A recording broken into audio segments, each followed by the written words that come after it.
Listen to the rhythm of the crackle. Each spark is a moment of peace. I'm Nasrullah. This story of the medieval river barge journey, slow travel down the Rhine, boring history sleep story, was written to be read by the light of a fading fire. As the embers glow, feel your body sink deeper into rest. You are safe. You are warm. You are ready to dream. The fire breathes low, it whispers secrets to the dark wood. Listen to the low, crackling breath of pine and dried river ash and amber. Glow spills onto wet moss, it spills, warming the chill air of the Rhine bank smell. The smoke, the scent of burning resin, the gentle hiss of an ember spitting into the midnight water. This slow fire is centuries old. It burned for the merchants of Kolnet, burned for the pilgrims of, think of the medieval Rhine. Journey as slow as peaceful as boring history, we imagine rest.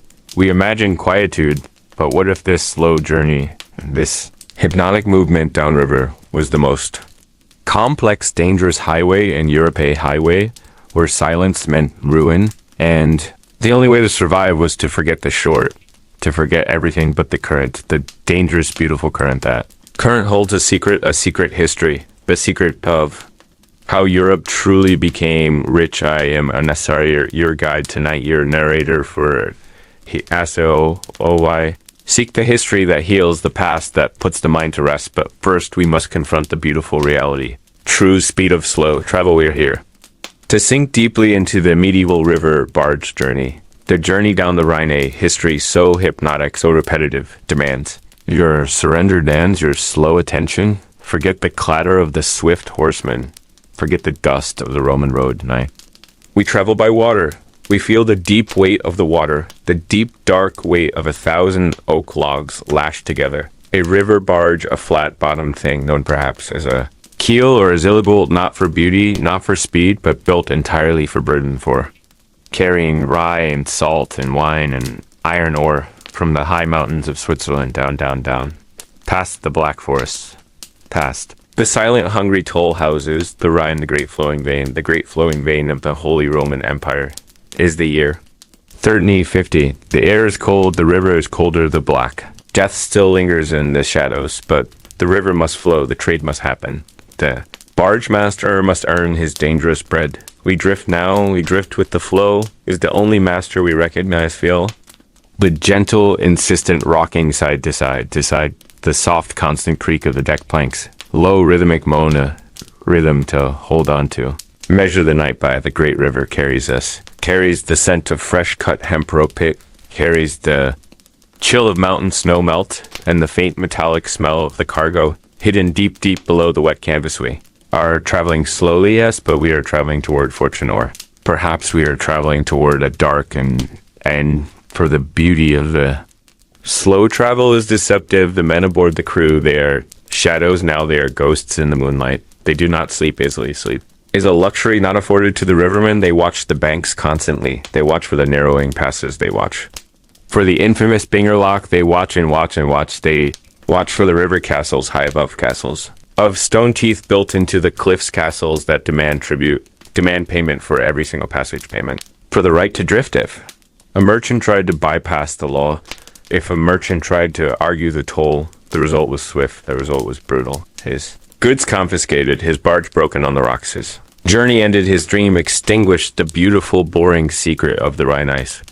that every kilometer of this slow, hypnotic movement was a negotiation, a careful, slow economic war fought not with sharp swords, but with carefully weighed silver pennies and the relentless, terrifying pace of the current.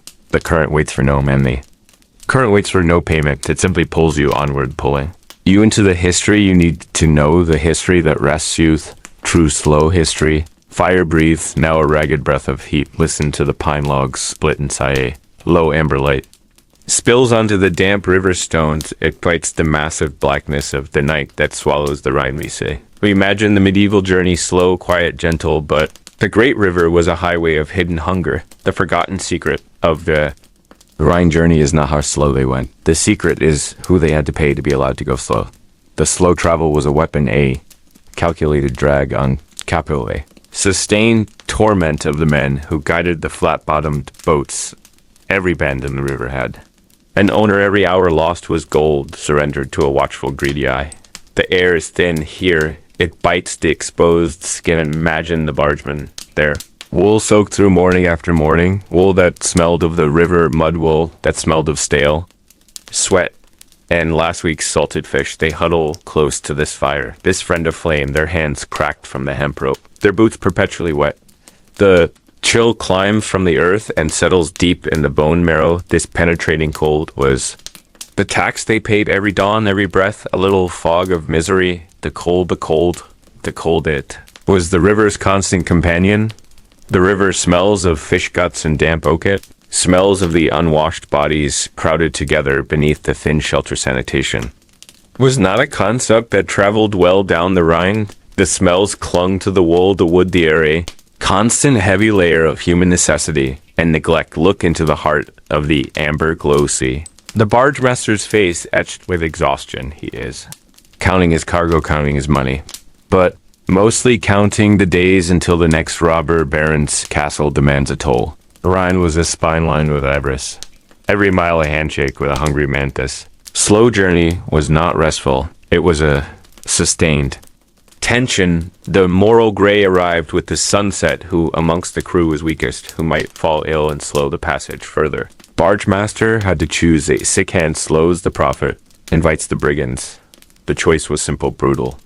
Immediate, the extra blanket, the warm spot by the fire. The decision belonged to the man whose name was on the charter. Hunger was there, a quiet passenger. The fear was there, a constant echo across the water. They were moving precious goods, but they were expendable men. They had to trust the captain not to leave them on the bank. They had to trust the shadows not to hold a hidden threat. The sounds of the night were always working against them. The small sounds that make the mind uneasy. The lapping of the water against the hull. The endless shush of the current. The snapping twig in the darkness on the shore. Every sound of potential alarm and every moment of rest paid for by absolute vigilance. The crackling fire now is a momentary shield day. Temporary assertion of human warmth against the overwhelming indifference of the medieval night. But the fire demands fuel, and the fuel is costly time taken from the sleep they desperately need. Constant drain of energy, the constant calculation due. We risk the cold to save the wood. Do we risk the delay to save the men? This was the rhythm of the slow journey, Slow draining of physical and moral stamina. Slow, endless, grinding human cost of the medieval river barge journey. We watch the flames. We hear the fire. We feel the heat. Temporary forgotten reprieve. Temporary forgotten reprieve.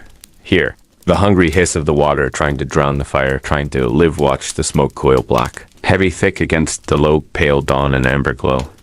A terrible comfort on the wet timber. The smell of burning pine and pitch ancient and deep. This is where the journey truly began, not with a blessing, not with a song, but with destruction. A momentary madness at the Cologne docks. A great fire swallowing. The loading bays, the masts, the meager dreams, but this fire, this forgotten secret, did not stop the river, did not destroy the journey, it defined it. The secret of the slow barge journey is this: what happens to civilization when its lifeline, its main artery, moves at the pace of a sleeping child, when tragedy like fire or plague is carried not by the galloping horse, but by the slow, deliberate push of the current. Does it make the legacy stronger or merely deeper? This is the history we drift through. Rhine, the indifferent mother, flowed on and on. It did not hurry for kings or for fire. It did not rush for the spice trade or the taxman. It offered only one speed, the speed of the slow, heavy barge, the wide belly scraping the shallows. Listen closely. Now to the sound of the unseen cargo. It is not just the rough salt, the heavy slate, the dense grain we are tracking. True weight, the real legacy, was invisible. Ideas traveled slowly, slowly, slowly upriver. A new philosophical whisper from the Roman south, moving toward the northern universities. A different strain of plague settling patiently into the whole timbers. A forgotten method of brewing beer sailing patiently from Bavaria to the Netherlands. The slow movement guaranteed infiltration. Guaranteed depth. Every slow mile, every bend in the green water, every creaking moment of the journey was in a cultural fusion. The bargemen themselves, the crew, the muscle, the quiet architects of Europe knew this secret best. They saw the change happen in slow motion in the muddy boot tracks they left on the foreign banks. They carried the future without ever realizing the terrible weight of it, Of the patience required, the immense, unending patience. Months could be spent moving 500 miles. The river itself dictated the rhythm, the pulse of medieval commerce. The world outside might be rushing toward crusade or riot or renaissance, but on the Rhine, everything was measured in anchors and currents in the slow, relentless chipping away. Of time, this slow time, this deliberate pace created an almost unbreakable legacy. The knowledge was tested by distance. The goods were seasoned by the water. The people were bound by shared suffering in the cold, foggy mornings, but this legacy is haunted by a deep mystery, the mystery of the unrecorded life. We know the names of the powerful bishops, the ruling dukes, the rich merchants who commissioned these slow journeys. History remembers the cargo, manifest the parchment, the seal of the king. But who were the rivermen, the ones who slept curled against the ropes and the rats? Who were the silent women waiting for the barge to return year after slow year? We know the name of the Archbishop of Mainz. We do not know the name of the weary man who pulled his heavy boat slowly upstream for 3 weeks. His life, his slow rhythm, his daily devotion to the current is a ghost on the water. His legacy is the invisible structure that held the medieval world together, a quiet, enduring testament to the power of slowness, the power of the overlooked worker. The Rhine flowed over their names, their sacrifices, their untold stories, but the river always demands a price. The slow travelers were not only battling the current and the cold, they were battling the greed that lined the banks. Next time we drift closer to the dark teeth of the river, the stone cages, the shadows, the ancient toll castles that waited patiently on every high point, we'll investigate the ultimate robbery, the architecture of medieval extortion, and the desperate violence that protected the slow treasure. The castles are waiting. They're always waiting. The red embers still burn behind your eyelids, the scent of pine. Smoke clung to your heavy woolen cloak. Deep amber memory, a perfect warm circle. The fire was yesterday. The fire was safe. It crackled low. It sank low. It disappeared. The warmth is fading. Now the memory is slow. Let the cold air touch your face. Let it wake the skin. The darkness is softer. Now the world is gray. We are moving now, we are truly moving. The heavy wood beneath you shifts in size. The great barge, the Rhenish wanderer, she breathes slow, she breathes deep, she carries the world.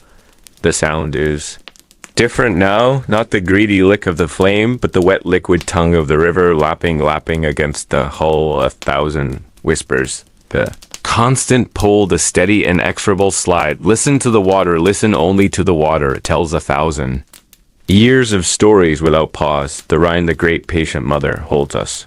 She holds us tight. She carries us away, feel the rhythm, feel the steady sway.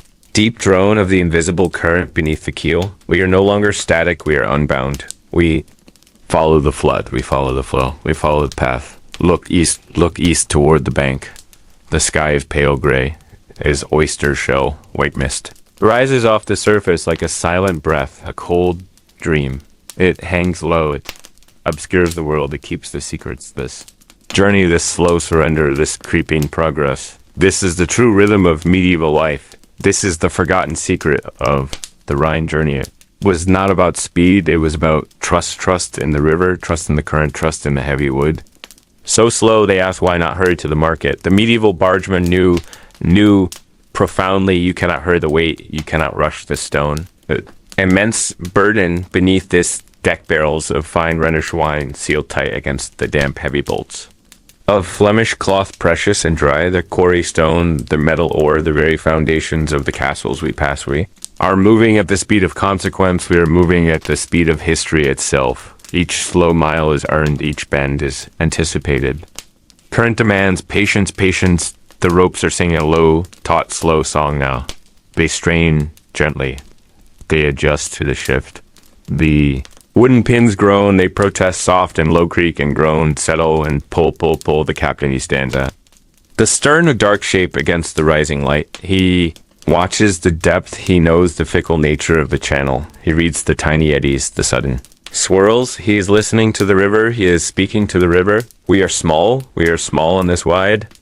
Ancient dark surface, but we carry the world, we carry the economy, we carry the necessity of commerce.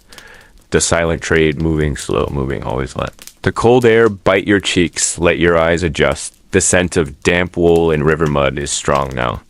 Smell of deep, dark, wet wood. The fire is gone, the journey is here. The journey is now we.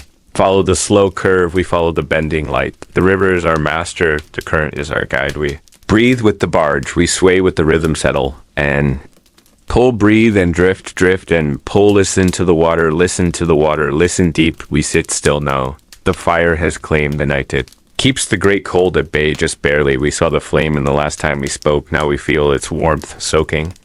Into the solace of our feet, we smell the wood smoke, the pine sap turning sweet against the biting chill. But listen close beyond the quiet crackle. The river awaits it, whispers, it demands a deeper knowledge, cold knowledge. The beautiful, slow journey is a lie for the many, is a grinding weight, a continuous shiver. This river, the magnificent Rhine, is not a painting for them.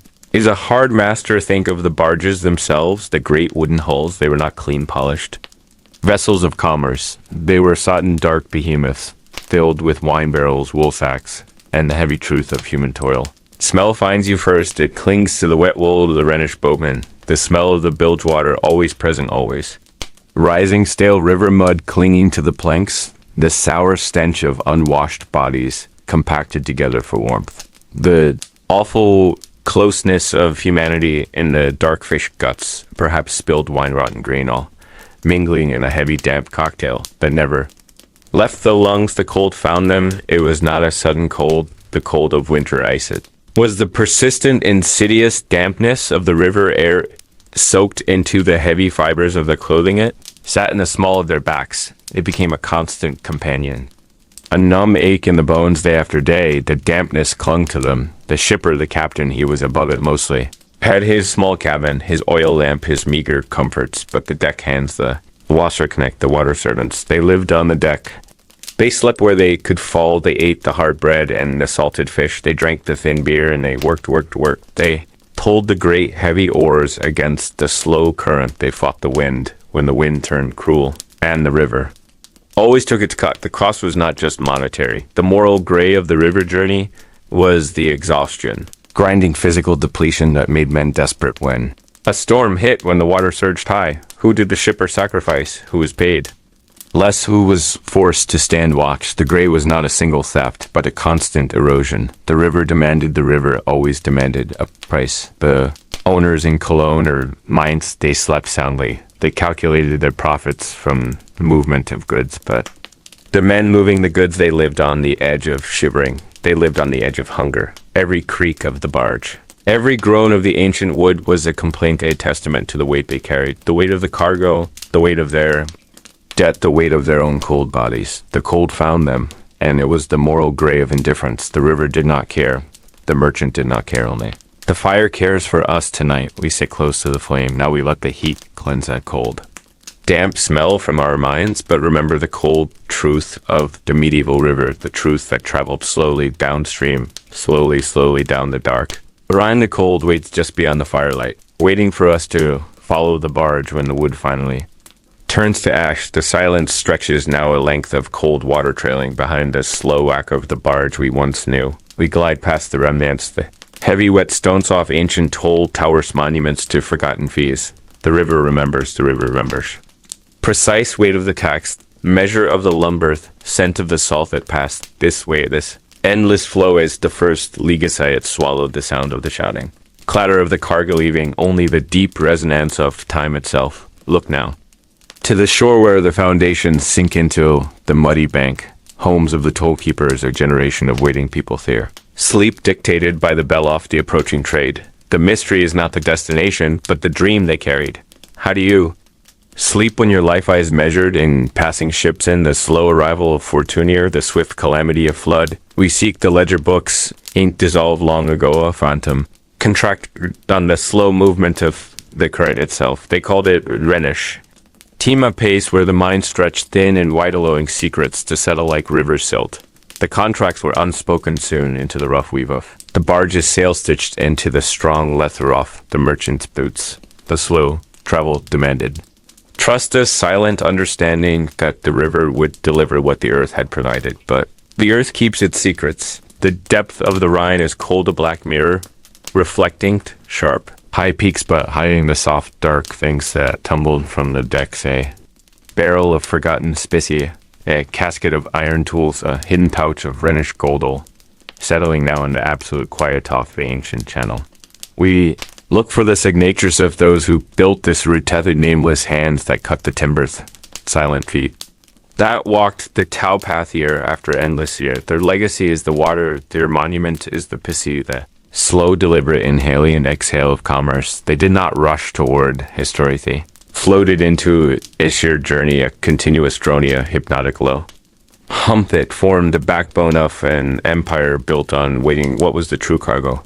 What was the true cargo? Was it the wine, the wool, the timber? Was it the memory of slow motion, gift of unhurried time that modern life has discarded? We are looking at ruins not of castles or kingdoms, but of stillness, ability to simply wait and watch the amber light of a medieval sunset stretch across the slow-moving water. This river carried more legions it holds, the cries of the medieval bandits it holds. The patient hum of the barge moving, always moving. The journey ends here. Barge is tied tight, the cargo is unloaded, but the mystery is just beginning because sometimes the river does not simply carry things away. Sometimes the river gives things back. It washes up fragments of wood. It reveals stone foundations. It shows us shadows of the past. We have followed the journey of living down the restless water. Next time we'll follow the path of the dead, stone-cold silence of the great fortress. The ruin that stands guard above the river, the cliff of legends, the place where the singing woman waits, the Lorelei. We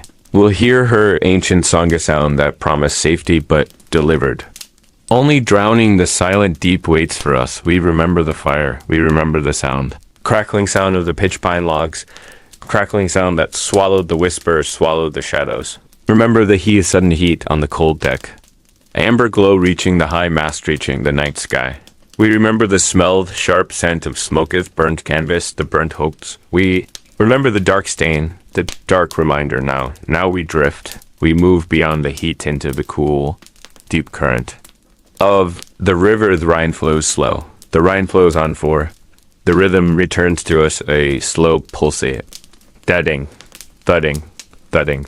Sound of the water against the hull, not the fire, not the frantic roar, but the steady, soft lap, lap, lap. This is the sound of time passing slow, the sound of history refusing to rush. The fire is a memory, now a scar on the wood, a chill in the mind. But the river forgets nothing. It carries us, and the knowledge that every mile must be paid for every slow, silent turn of the current. We are floating wealth, we are moving profit. We carry the bales of raw English wool, barrels of heavy Rhenish winneth, salt from the inland mines. The cargo is heavy, heavy, heavy. It pulls us down into the dark water, and the slower we move, the closer they watch. River is not free passage. We told you the secrets of the bargeman, secrets of the steady oar.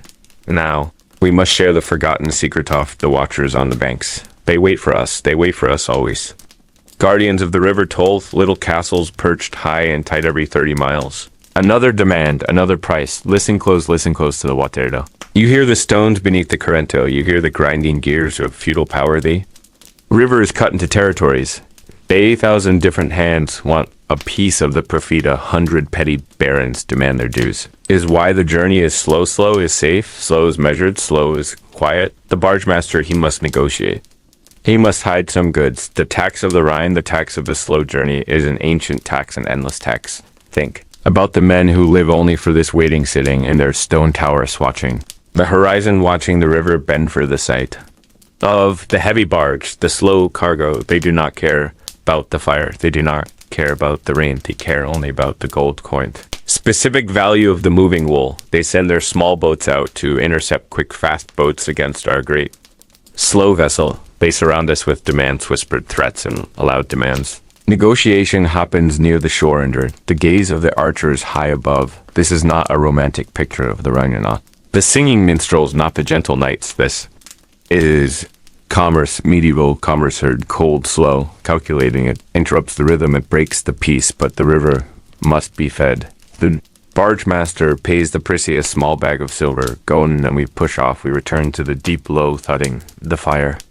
is gone, the toll is paid, the day is melting into mist, sun dipping behind the ancient cliffs carved not by water, but by time. The movement is hypnotic. Slow shift, a steady pull length, sound of the water against the wood, most restful. Sound the most honest sound, let the worry of the tolls drift away.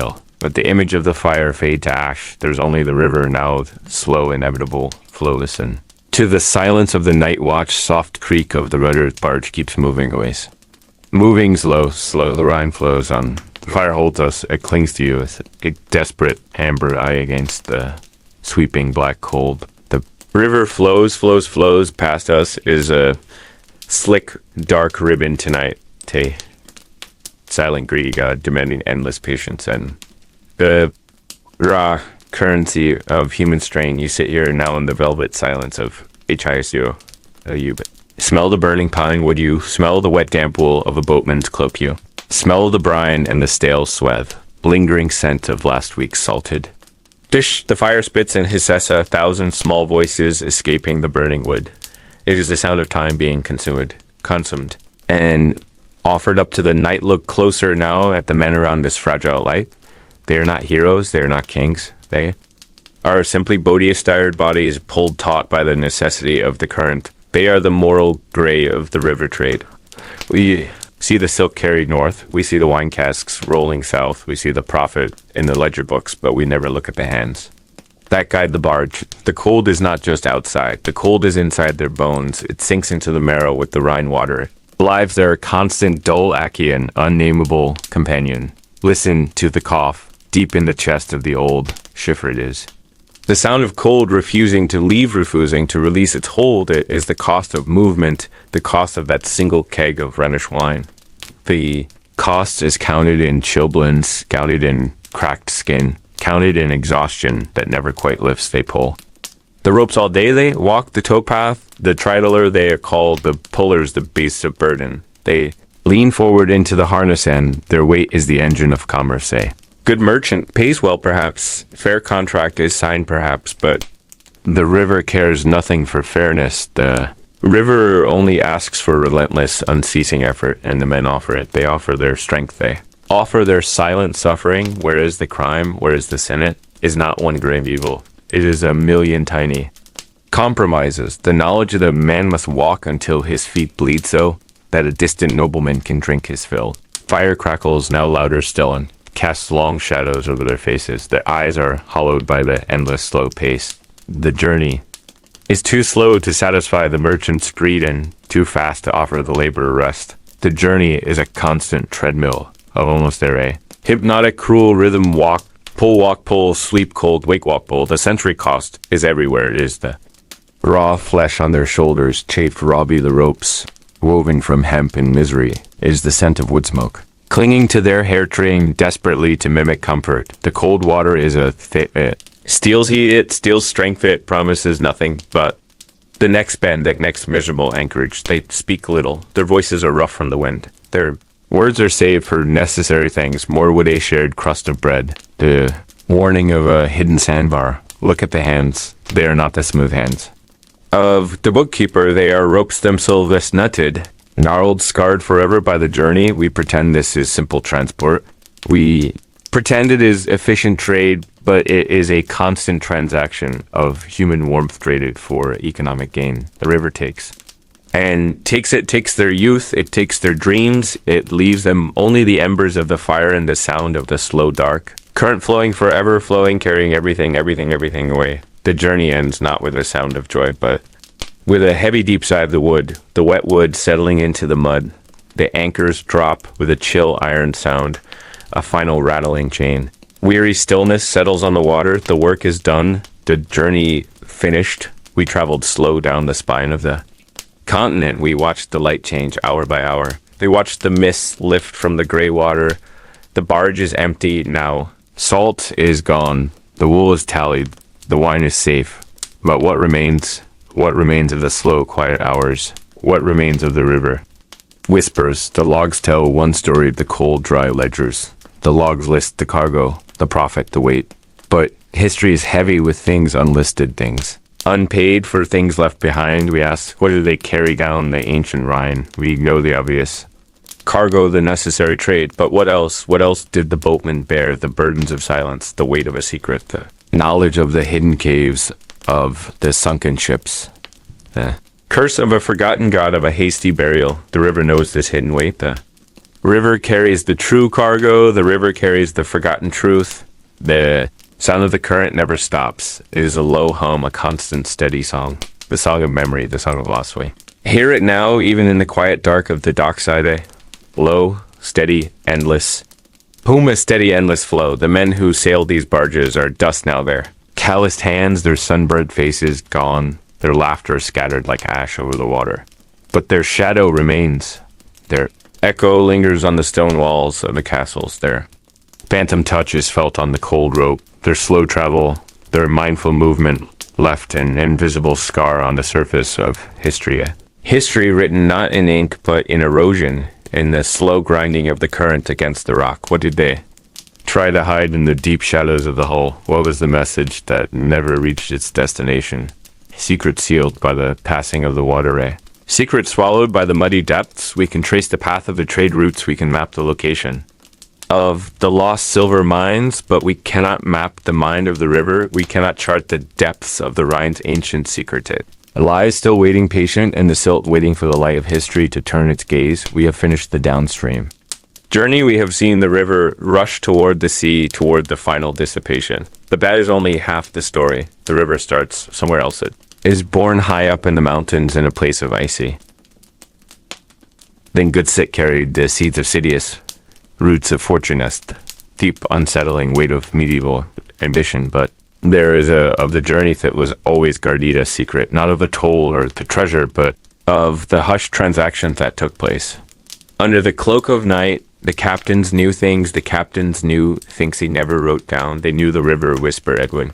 Danger was approaching. They knew the signs, and one night near Cluna shipman, Erevad that should never have been.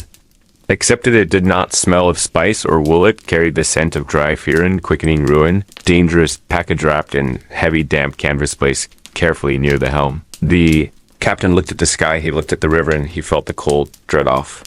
The unintended passenger who ordered this terrible delivery, and what was hidden inside the wrapping that could shift the slow, steady rhythm off the Rhine forever. We follow that phantom cargo downstream next time into the heart of the Shadowlands end. The great historical mistake, each ash was W. The ash was warm on the soles of my feet for days after the flames died down the memory of the crackling wood. Deep amber glow of the collapsing pine timbers. The scent of burning pitch lingers even now. Ghost smell that rides the Rhine window whisper of heat against the endless cold. Endless wet, endless slow. That fire was speed, it was panic, it was everything moving too fast. No. River teaches us the opposite death. River teaches us the slow. Slide down the spine of Europe, we slide down the Rhine. The movement is constant, but the change is negligible. We are floating, but we are standing still. Listen closely now to the sound of the wooden hull. Damp wood groans, a deep bass notia note that vibrates through the mattress. Throw the bonisa, slow hum. The river moves. River moves. This is 3. The middle passage of the medieval slow float where the mind begins to detach. The landscape is no longer new, it is merely present a blur of green. And Dre, the slow, the speed of a forgotten age, the speed of deep water. We measure time not in hours or bells, but in the shadow of the stone castles that loom like silent judges on the cliffs. Each cliff, each tower, each turn of the riverlands. A toll, a silver coin, a portion of the cargo, a piece of your patience. This is the price of passage, the slow accumulation of delay. Captains mutter about the feast, the bargemen complain about the drag of the current, but we simply watch. We watch the water, we watch the sky. The psychology of the slow journey is the real secret we seek. The forgotten secret of the medieval mind, what happens when there's nothing to do but watch the same. Horizon shift by inches, the great thinkers of the era wrote. Of theology they wrote of God, but what did they think about here on the slow bargain between Cologne and Mainz? Did the emptiness invite wisdom, or did the emptiness invite madness? We do not know. Their boredom we know only the hypnotic sway, the sun sets slowly. Amber light hits the eastern bank and lingers for hours. It is an eternity in miniature, an eternity of slow motion, an eternity of slow light. The scent now is not fire, it is water, and wet ropai is the fish gutted and salted on the deck is the damp wool cloak hanging heavy. The world has shrunk to the size of this barge, a world defined by the width of the river and the slow thud of the current. Against the rudder, slow, slow, the boat is breathing, the river is breathing. We breathe with Themen. A rhythm older than history itself, the day becomes indistinguishable from the day before. The mind finds comfort in the sameness, the slow churn of the water under the keel, the repetitive splash, the constant soft friction off wood against river this slow. Sleep awaits you now? The river moves, sleep now in the slow journey down the Rhine. The fire waits, it waits for us. It waits by the riverbank, a heart of amber and desperate hope. The Rhine is vast black water, a mirror reflecting only the absence of light, but here by the fire the world shrinks. It becomes a circle of warmth and fear, a small, desperate circle. We watch the wood crackle and sigh a sound like old bones giving way. The scent of burning pine pitch and wet oak fills the air. It fights the scent of the river. The river smell is always there. Smell of ancient mud and silt and fish oil and the faint metallic tang of stale water. It clings to the heavy wool cloaks, clings to the beards of the bargemen. It clings to the silence. The bargemen, they sit hunched low. Their faces are carved wood-lit from beneath by the flickering orange enemy. Do not talk of beauty, they talk of coin, they talk of tariffs and greedy bishops and the price of a stolen sack of grain. These are the moral grays Nasrullah promised you survival. Is not a clean thing on the Rhine. It is sweat and sharp edges and knowing which tollmaster takes a bribe in silver and which takes a bribe in blood. They live by the water and they steal by the water and they pray to forget the water. The smell of their desperation is sharper than the smoke. It is the smell of hard work turning into necessary. Crime, a faint scent of cheap wine and unwashed feet and the salt of heavy labor. We are close to the fire now, too close. Perhaps the heat pushes back the chill, but only for a moment. The cold waits right outside that ring of light. The cold is an enemy that never sleeps. It is a heavy woolen blanket soaked in river fog. It sinks into the boots. It finds the bones, the deep Bonadip cold of the Rhine. The deep Bonadip cold. Listen closely. Nasrullah asks you to listen now. The sounds are few. The constant hiss of the river washing the hull. The patient sucking sound of the mud against the mooring ropes. And then the silence. The silence broken only by the crackle of the wood one. Of the bargeman coughs a wet hacking sound deep from his chest. He pulls his thick cloak tighter. Does not look at us, the passengers, the privileged fools traveling.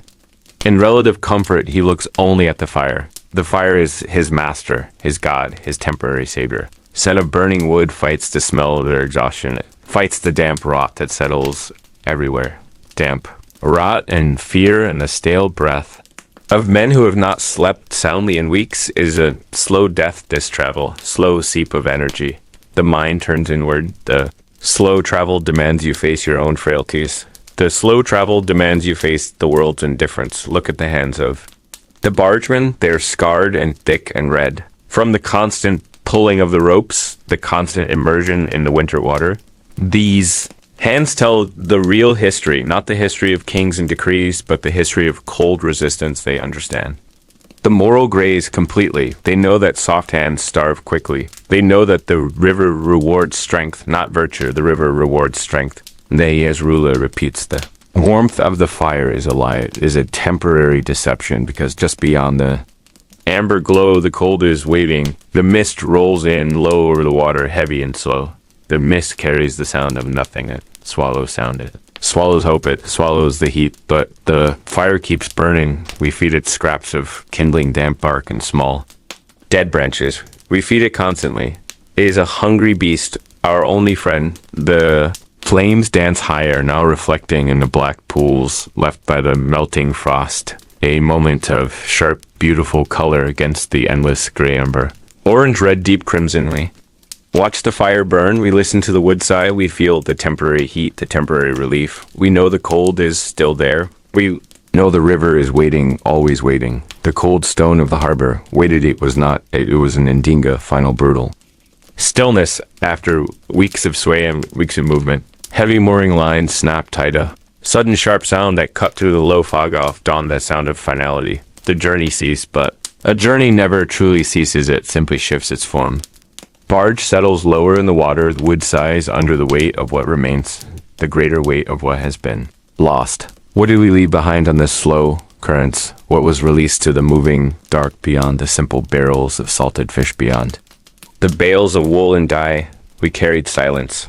Carried secrets, we carried the scent of distant pines, the cold memory of the black forest and the high cliffs of the middle Rhine. The river keeps the secret. The water keeps the truth. The boatman who steered. The tiller, his hands calloused, his gaze fixed on the shifting lithe, carried a knowledge that died with Hema, whispered language of currents and Tidessa, knowledge the scholars forgot to write down. It is the legacy of the slow passagenet, the destination itself, but the transformation that happened between the banks, the transformation that happened beneath the low sky.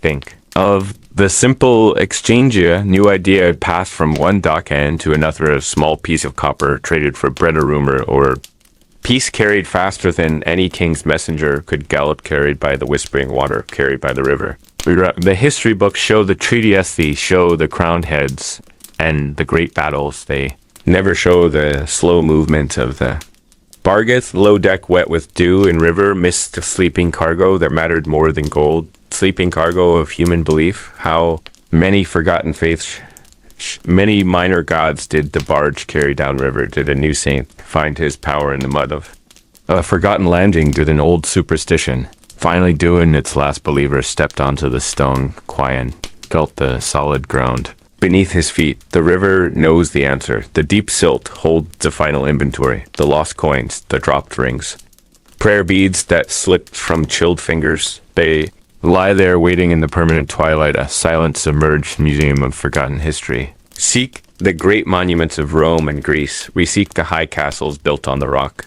But the truest history is the slow history, one written in the relentless erosion of the banks, one whispered by the water at night. The Rhine is not merely a path, it is a deep memory. It holds the echoes of the Roman legions, it holds the cries of the medieval bandits, it holds the patient hum of the barge, moving, always moving. The journey ends here. Barge is tied tight, the cargo is unloaded, but the mystery is just beginning, because sometimes the river does not simply carry things away. Sometimes the river gives things back. It washes up fragments of wood. It reveals stone foundations. It shows us shadows of the path we have followed, the journey of the living down the restless water. Next time we'll follow the path of the dead, the stone-cold silence of the great fortress. The ruin that stands guard above the river, the cliff of legends, the place where the singing woman waits, the Lorelei way. We'll hear her ancient sangha sound that promised safety but delivered. Only drowning, the silent deep waits for us. We remember the fire, we remember the sound. Crackling sound of the pitch pine logs, crackling sound that swallowed the whispers, swallowed the shadows. We remember the sudden heat on the cold deck. Amber glow reaching the high mast, reaching the night sky. We remember the smelled, sharp scent of smoketh, burnt canvas, the burnt hopes. We remember the dark stain, the dark reminder now. Now we drift, we move beyond the heat tint of the cool, deep current of the river. The Rhine flows slow. The Rhine flows on 4. The rhythm returns to us as slow, pulsy. The deep, low, thudding, thudding, thudding sound of the water against the hull, not the fire, not the frantic roar, but the steady, soft lap, lap, lap. This is the sound of time passing slow, the sound of history refusing to rush. The fire is a memory now, a scar on the wood, a chill in the mind. But the river forgets nothing. It carries us, and the knowledge that every mile must be paid for every slow, silent turn of the current. We are floating wealth, we are moving profit. We carry the bales of raw English wool, barrels of heavy Rhenish winneth, salt from the inland mines. The cargo is heavy, heavy, heavy. It pulls us down into the dark water, and the slower we move, the closer they watch. There is not free passage. We told you the secrets of the bargeman, secrets of the steady oar now. We must share the forgotten secret of the watchers on the banks. They wait for us always.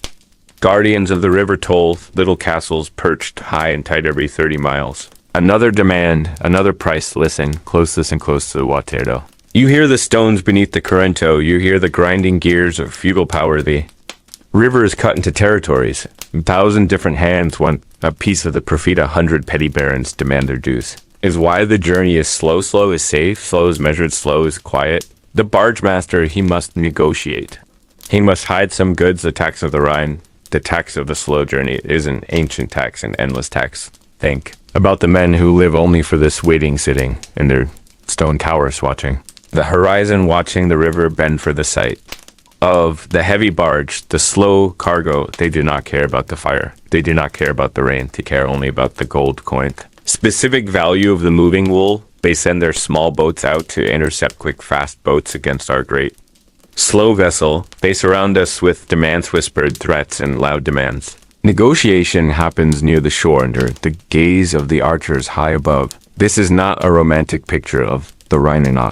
The singing minstrels, not the gentle knights. This is commerce, medieval commerce heard cold, slow, calculating. It interrupts the rhythm, it breaks the peace, but the river must be fed. The barge master pays the Prisia small bag of silver, going, then we push off, we return to the deep low, thudding the fire.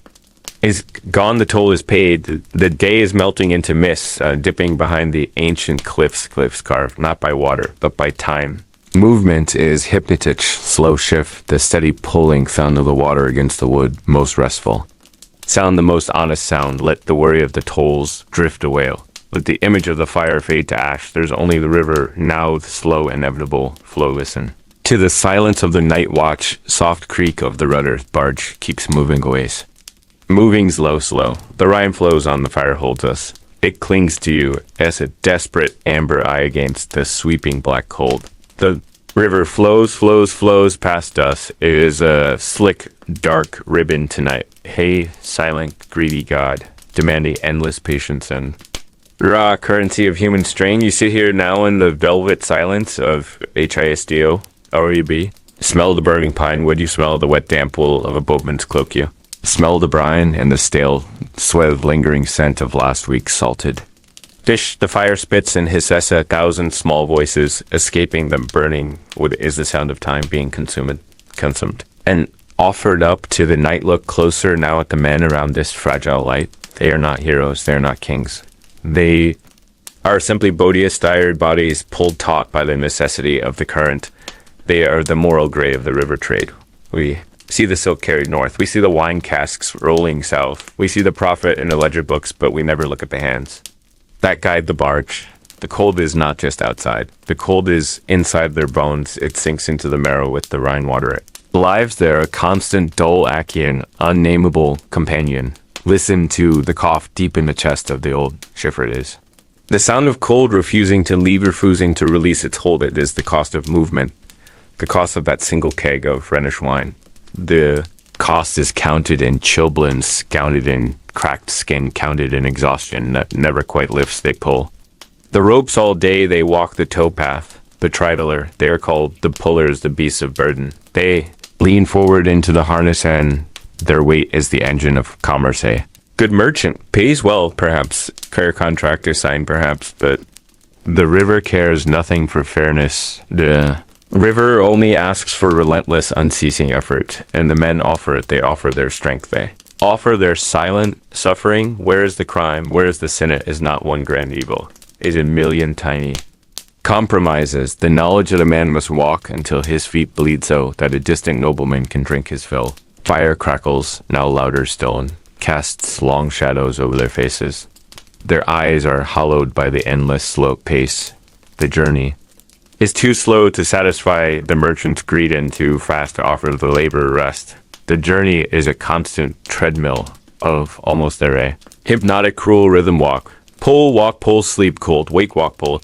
The century cost is everywhere. It is the raw flesh on their shoulders. Chafe Robbie the ropes, woven from hemp and misery, is the scent of wood smoke. Clinging to their hair tree desperately to mimic comfort, the cold water is it steals heat it, steals strength it, promises nothing, but the next bend, next miserable anchorage, they speak little. Their voices are rough from the wind. Their words are saved for necessary things, more woody shared crust of bread. Warning of a hidden sandbar. Look at the hands.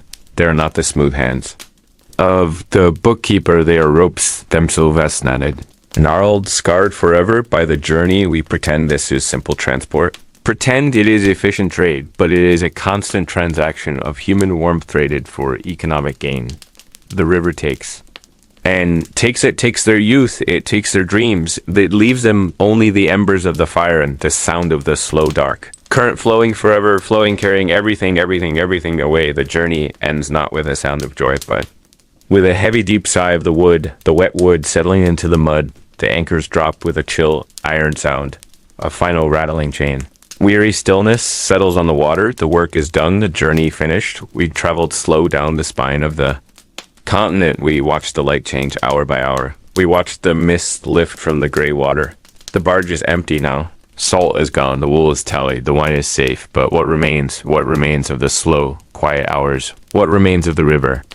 Whispers. The logs tell one story, the cold, dry ledgers. The logs list the cargo, the profit, the weight. But history is heavy with things unlisted things. Unpaid for things left behind, we ask what did they carry down the ancient Rhine? We know the obvious. Cargo, the necessary trade, but what else? What else did the boatman bear? The burdens of silence, the weight of a secret, the knowledge of the hidden caves of the sunken ships. The curse of a forgotten god, of a hasty burial. The river knows this hidden weight. River carries the true cargo. The river carries the forgotten truth. The sound of the current never stops. It is a low hum, a constant, steady song. The song of memory, the song of lost way. Hear it now, even in the quiet dark of the dockside, low, steady, endless. Whom a steady, endless flow. The men who sailed these barges are dust now, their calloused hands, their sunburnt faces gone, their laughter scattered like ash over the water. But their shadow remains, their echo lingers on the stone walls or the castles. Their phantom touch is felt on the cold rope. Their slow travel, their mindful movement left an imprint, an invisible scar on the surface of history. History written not in ink but in erosion, in the slow grinding of the current against the rock. What did they try to hide in the deep shadows of the hull? What was the message that never reached its destination? A secret sealed by the passing of the water. Secret swallowed by the muddy depths. We can trace the path of the trade routes. We can map the location of the lost silver mines, but we cannot map the mind of the river. We cannot chart the depths of the Rhine's ancient secret. It lies still waiting patient in the silt, waiting for the light of history to turn its gaze. We have finished the downstream journey. We have seen the river rush toward the sea, toward the final dissipation. But that is only half the story. The river starts somewhere else. It is born high up in the mountains, in a place of icy silence and towering stone, place where the air is thin and the secrets are frozen, a place of beginning, a place of absolute clarity and absolute danger. We sailed down with the current toward the end of the story. Now we must turn and look back. We must turn and look up. We must seek the source. For the greatest legacy is not in the flow, but in the origin. The next demands we leave the safe harbors of the north. We must leave the soft lowlands and the gentle towns. We must climb into the cold spine of the Alps to the headwaters of the Rhine too, where the glacier weeps and the ancient oath was swore. What is the origin of the river? What is the origin of the secret? Next time we will follow the sound of the melting ice. We will trace the line of the water back to its terrifying birth, back to the true beginning, the beginning of the mystery. The memory starts with the sound, always. The sound of the hungry sound. Remember the fire, remember the heat. The memory of the timber giving way, not the sound of an axe. Not the sound of a storm, but the sound of wood that has simply given up the fight, the crackling pitch, the thirsty resin, the high whine of the hungry. Red light and amber glow, an unsteady light reflecting in dark water. We had sworn we had built safe. We had learned the deep lesson of the dry kindling, but still the fire came. It came for the grain, it came for the hemp, it came for the sleeping. Crew smelled the scent of burning pine, smelled the scent of smoke that lingers not for hours but for years. Decades, centuries on the thick wet wood of the docks. That chaos, that sudden ruin, that fast, frantic danger is the memory the bargemen carried. They floated on the Rhine, slow, but they knew ruin could strike fast now. We asked the question. The deep secret they kept. How do you reconcile the slow, patient journey, the steady rhythm of the river current with the blinding speed of catastrophe? This is the hidden history. The forgotten secret of the Rhine journey was not just about trade. And Tariffs it was about taming the chaos. We return now to the slow movement. We return to the deep water. The current holds us, gently holds us surely. Let the memory of the frantic red light fade now into the deeper darkness. Of the passing night, we are drifting no 5, finds us settling deep into the rhythm of the central Rhine. We have passed the wild lands, we have navigated the tricky shoals. The river is wider, now slower, now more patient, listening closely to the sound of the river against the thick hull, not a splash, not a rush, just a steady sighing sound. Repetitive, soft shushing noise of heavy water against heavy wood. Wood is thick, worn smooth by 100 years of abrasion and water rot and sun bleach it. Smells of wet moss and ancient cargo.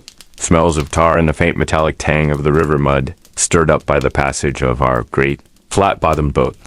The crew are quiet. They know this is the journey. It demands vigilance, but it grants stillness. They are counting the moments, the only true currency they possess, counting the hours until dawn, counting the leagues remaining, counting the small warm sips of watered wine, counting a rhythmic monotone chant against the vast silence of the sleeping banks. Imagine the water below you, deep, dark, cold, moving, always moving, the history of Europe flowing beneath the keel. The river is our map, our clock, our only companion. The banks are lined with the thick, dark silhouette of the medieval forest, an impenetrable wall of shadow held back only by the flowing water sometimes. A sudden light high on a cliff face, the watchtower of a forgotten lord or a small monastery clinging to the rock, a tiny pinprick of golden oil lamplight against the overwhelming blackness of the land. That light is steady, that light is old, that light is watching. The river barges moved in defiance of the land. The land was bandits, the land was bad roads, the land was heavy weather, the river was labor, but it was also reliable movement, reliable slow movement, and they learned that to survive the river, you must become the river. Must be patient, you must be heavy, you must be relentless in your slow progress. They developed a profound respect for the small constant things, the small constant details that kept the fire away, the pirates away, the gold away, the steady pull of the rope, the careful caulking of the seams, the meticulous counting of the knots in the log line. Every action was slow, every action was purposeful, every action was a defense against the fast hunger of ruin. That frantic memory of the fire, the crackling pine, the hungry red light is why they valued this slow, steady pace. The slower you move, the more time you have to react, the deeper you sleep, the less chaos you invite. Let the hypnotic sound of the water beneath the hull draw you deeper into this ancient stillness, deeper into the memory of the movement, deeper into the slow history of the flowing Rhine. We are drifting now, we are counting now, we are sleeping now. The journey continues, slow. The deep fire breathes a steady rhythm, now a low crackle of cedar and dry pine. The air around us grows thick with the heat, a comforting weight after the day's deep chill. You watch the sparks rise, small orange stars, fleeing the flame. You watch them disappear into the vast black velvet above the trees. The barge waits silent out there on the dark water, hulking shadow of necessity and debt. The silence holds the sound of the river moving slowly, always moving south. They tell you history is bright light and heroic deeds. They forget the history that clings to the skin, the history that settles in the tired muscles of the bargeman, the history that smells like wet wool and sour wine. The smell lingers. The smell of 10 days without a proper wash. Dense stink of fish oil and river muck drying too quickly by the fire is the honest smell of labor, the truth of the Middle Ages, not silk and trumpets, but sweat and smoke. It burns the nostrils, a little bit beautiful, a little bit brutal. They try to scrub the grime from their hands, but the cold insists that the grime remain. Cold is relentless, a living thing here on the Rhine. It wraps around the legs of the resting men. It seeps into the seams of the leather boots. It waits for the fire's strength to fail. The cold knows their secrets, the small, hard choices. They are transporting grain, valuable grain, for the rich bishop of Mainz, but they are men too, small, fragile things facing the huge water. They talk now only in whispers, low guttural sounds that the wind tries to steal. They whisper about the toll they paid that day, arbitrary fee demanded by a petty count. A silver was Too much silver to spare. They had to choose. They had to make a choice. Did they surrender the last of the rye bread meant for their own long journey, or did they give up the young deckhands' meager wages? The moral gray settles like the wood. Smoke heavy and inescapable. They paid the toll, but the cost was always higher. The cost was felt in the hollow of the stomach that night. The cost was etched into the weary lines around the IA. Small sacrifice, a forgotten secret of the journey. Truth. The history books politely omit. They are not heroes or villains. They are carriers of cargo. They are survivors who traded necessity for survival. And they are men who sometimes stole a few branches from the shore, just enough wood, just enough heat to make it through the night. Was that theft? Was that a sin against the wealthy landowner? Or was it simply a tax levied by the deep cold itself? Fire answers with a soft hiss and a shift of the red coals. The amber glow throws shadows that dance on there.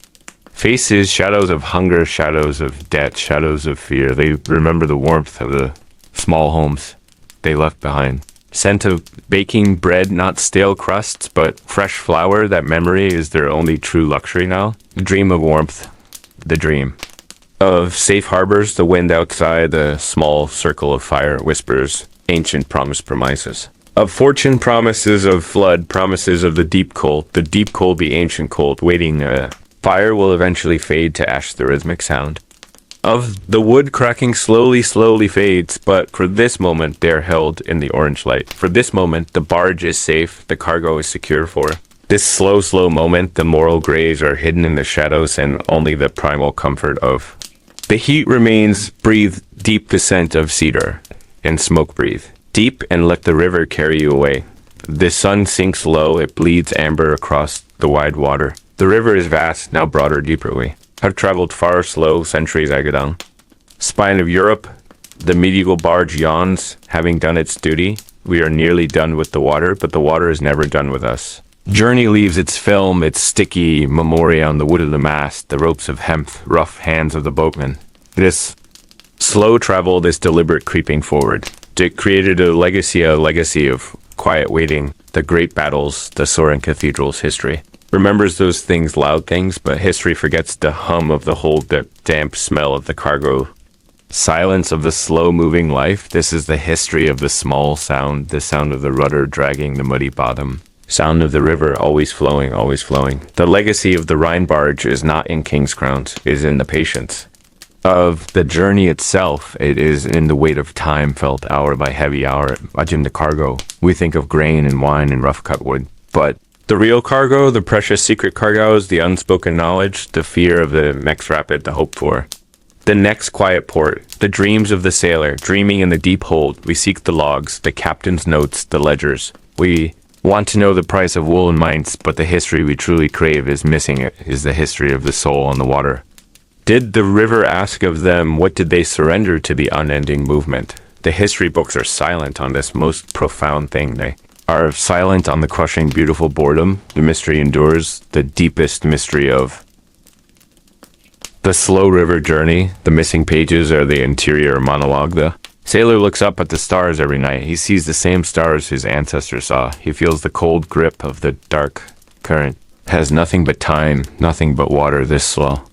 Enduring legacy of thought, it must be somewhere, a whisper held in the stone of the towpath, an echo caught in the curve of a forgotten key. The river holds a secret. The Rhine whispers, the Rhine holds it. It said that every medieval river journey required a sacrifice, a small payment to the genius Losis, spirit of the place, the spirit of the crossing. Was it a coin? Was it a prayer? Was it a piece of bread? No, the truest sacrifice was the time they gave, the endless slow ticking hours given to the Carenta. Legacy of patience, a mystery of enduring faith. We stand now at the mouth of the wide river. The salt tang of the North Sea is almost in the air. The barge prepares to unload its earthly burdens, wine and wood and wool and iron. But what about the invisible cargo, the ghost cargo of doubt and dream? Where does that go when the slow journey ends? It scatters into the market air. It mixes with the crowds. It walks into the city unseen, unnoticed. We followed the barge across the map. We felt the pulse of the slow, hypnotic passage. But the true journey, the ultimate legacy, was about what happened when the boat docked. What happened to the secrets whispered in the hold? What happened to the precious item carried in darkness zone? Small carved box wrapped in linen. Box never logged, never mentioned in the manifesta. Box containing not gold, not silver, but something far stranger. Far more dangerous, something that needed this slow water to reach its dark destination. Next. Time on HISTOY, we leave the comfort. Of the water, we track the journey of the single boxa, relic, or a poison. We follow the secret path from the Rhine dock to the cloistered city. Slow travel is over now. We face the fast, dangerous world. The medieval trade of secrets. We follow the box. We learn the fate of the forgotten thing. The fire still glows, doesn't it? Nisim, that deep amber glow. Not the heat of noon, not the sharp sun, but the deep, slow heat of stacked oak. We watched it burn that night. We watched the pine crackle into soft white ash. The scent of burning sap, sweet and thick, still clings to the collar of your rough spun coat. You think the fire's gone, but the river remembers. The river remembers the cold truth of the cold. Dark water, we drift past the steep gray slopes, past the silent, watchful castles, and every day, every slow, steady hour, every bend of this ancient river reminds us the medieval journey was not freedom. The medieval journey was not a peaceful sleep. It was a contract. It was a constant demand. It was the scraping sound of rust on gold. We are 6 days downriver, now 6 days of watching the current pull us, but the current is not the master. The tolls are the master. The river demands its tribute. The river demands its payment. Do you hear? Fish out. You hear the whistle of the guard high up on the battlement. We slow. We stop. We stop. They call them Zul, these endless stops. These sudden demands, these brutal interruptions of the hypnotic rhythm. The river seems smooth, the river seems wide, the river seems open to the sea, but the Rhine was never open. The Rhine was a string of financial traps, a fortress here, a small tower there, a heavy chain dragged across the water. Chain demanding that you stop and pay, chain demanding that you stop and pay. Imagine traveling 60 miles only to pay 10 different fees, 10 different taxes, a tax on the salt, a tax on the wool, a tax on the grain, and a specific tax, just for the privilege of the movement itself. The cargo holds beneath. Your feet heavy with expectation, heavy with the cost of carriage. We measure the distance not in leagues, but in how many times. The boatman curses how many more shillings vanish into the pockets of the Duke of wherever. The Duke of everywhere seems to own the water. The Duke of everywhere seems to own the very air we breathe upon this barge. The guards stride onto the deck, heavy boots clanking on the damp wood. Their breath is sharp, their faces bored, their hands reaching out for the sealed manifest. Smell. That bitter scent that is not river mud, that is the smell of authority, the scent of old damp parchment. Parchment holds the truth, the exact weight, the precise value, the cold. Hard accounting, they check, they measure, they argue, they recalculate. The tariffs, the endless tariffs, if you resist, you stop. If you argue, you wait. If you refuse, the journey ends right here, right? Here in the shadow of this cold stone wall, this castle named for a forgotten saint or a long-dead warlord. And they do not care about your slow progress. They do not care about the fire we watched burning 6 nights past. They care only for the pfennig, the solid silver pfennig. The barge captain, he wipes the sweat from his brow. He counts the stack of silver coins once. Twice, 3 times, he knows they always take slightly more than required. He knows the weight of these transactions is heavier than the cargo itself is. Slow travel is intellectually gripping because the slowness was intentional. The medieval system relied on you moving slowly enough to be taxed, slow enough to be monitored, slow enough to be squeezed of every ounce of profit before you reach the market at Cologne. This endless stop, this endless payment, this repetitive anxiety. This is the true sound of the medieval river journey, not the lapping water, not the crying gulls, but the metallic clink of coins dropped into the tax collector's waiting pouch. Clink and scrape, and the river demands. The river commands, we wait for the chain to drop. We wait for the permission to continue our slow hypnotic drift toward the sea. We wait, we listen, we wait, we pay, and we remember the cost. The cost is everything. The cost is the cold truth of the flowing Rhine. The Rhine demands its due. The Rhine demands its due. The ember shifts a deep breath, a slow groan of hot wood. Red light breathes, shallow and low. We watch the red. We are here, moored against the dark. Bank the Rhine is a black glass moving, silent and massive. Just beyond the small heat, the air is heavy with the scent of damp woolen, sour wood smoke and the metallic taste of river mud. The Bargemen, they settle like stones, their heavy cloaks pulled tight against the night air thick with the promise. Oh, early frost. Outside the amber dome is the cold. The endless pressing cold of the Rhine. It clings to the canvas. It soaks into the boots. The boots never dry. They're always damp. They whisper the miles walked. The river smell is always near mud and something ancient and cold. The smell of wet wool, wet wool, wet wool. We speak of the cargo now hidden below. Tight barrels of fine Rhenish wine, but stacked bales of wool, short and far to the south goods. That will make men rich and distant ports goods fat. Must be moved and protected, but the history books they fail to ask who pays the true thaler is not the copper coiner, is not the tariff paid at the castle gate, is the muscle of the men pulling the heavy rope, is the fear that lives like a shadow.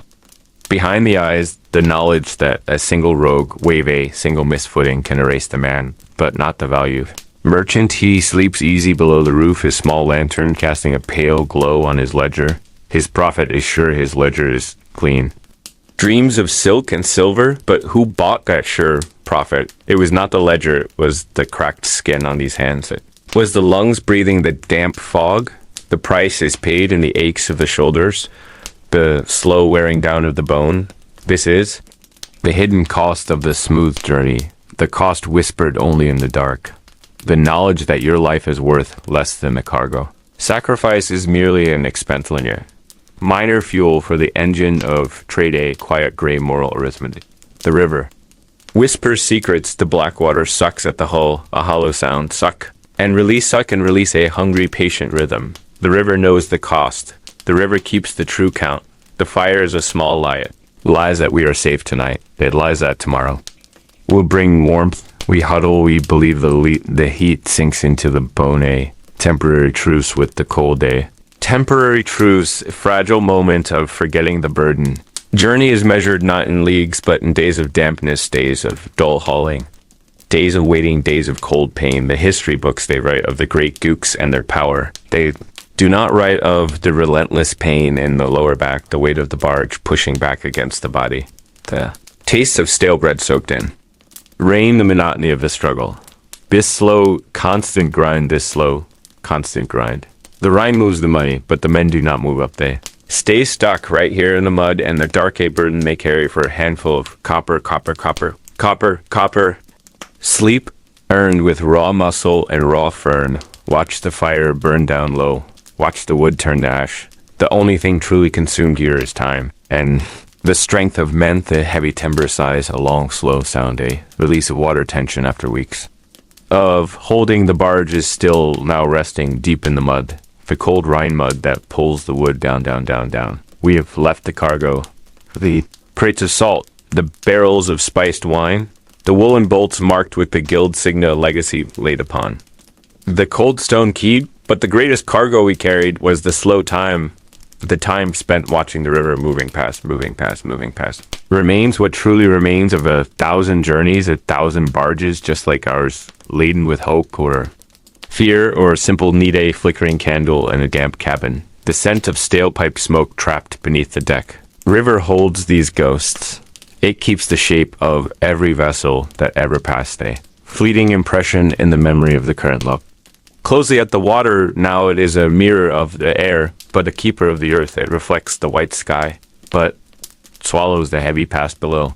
Our feet below the dark surface. The mystery lives unseen, the ancient wood of barges that broken storm, the Roman anchor lost 2,000 years ago, the forgotten map detailing a tributary long since dried. River remembers, the river remembers every lost promise, every dropped silver coin, every desperate prayer whispered in the dents. Fog the silver turning green with time and pressure, the iron rusting silently forming of the silt. Rhine is not just water, it is a museum of failure, a slow gallery of what humanity could not keep, a hold of a testament to the slow grind of commerce. And were these lost things, these mysteries, they define the legacy of the river more than the castles, more than the cathedral spires that watch from the high banks. The legacy is the absence, the space created by loss. We stand on the bank now, the earth. Firm and unyielding, but the sway of the current still affects us. The slow, gentle rocking ingrained in the muscles, we carry the river with us. Even now we carry the river. Smell of the cold, fresh water. The smell of the wet rope. Sound of the bow waves steadily breaking, steadily breaking. Now that sound is replaced by the murmur of the town.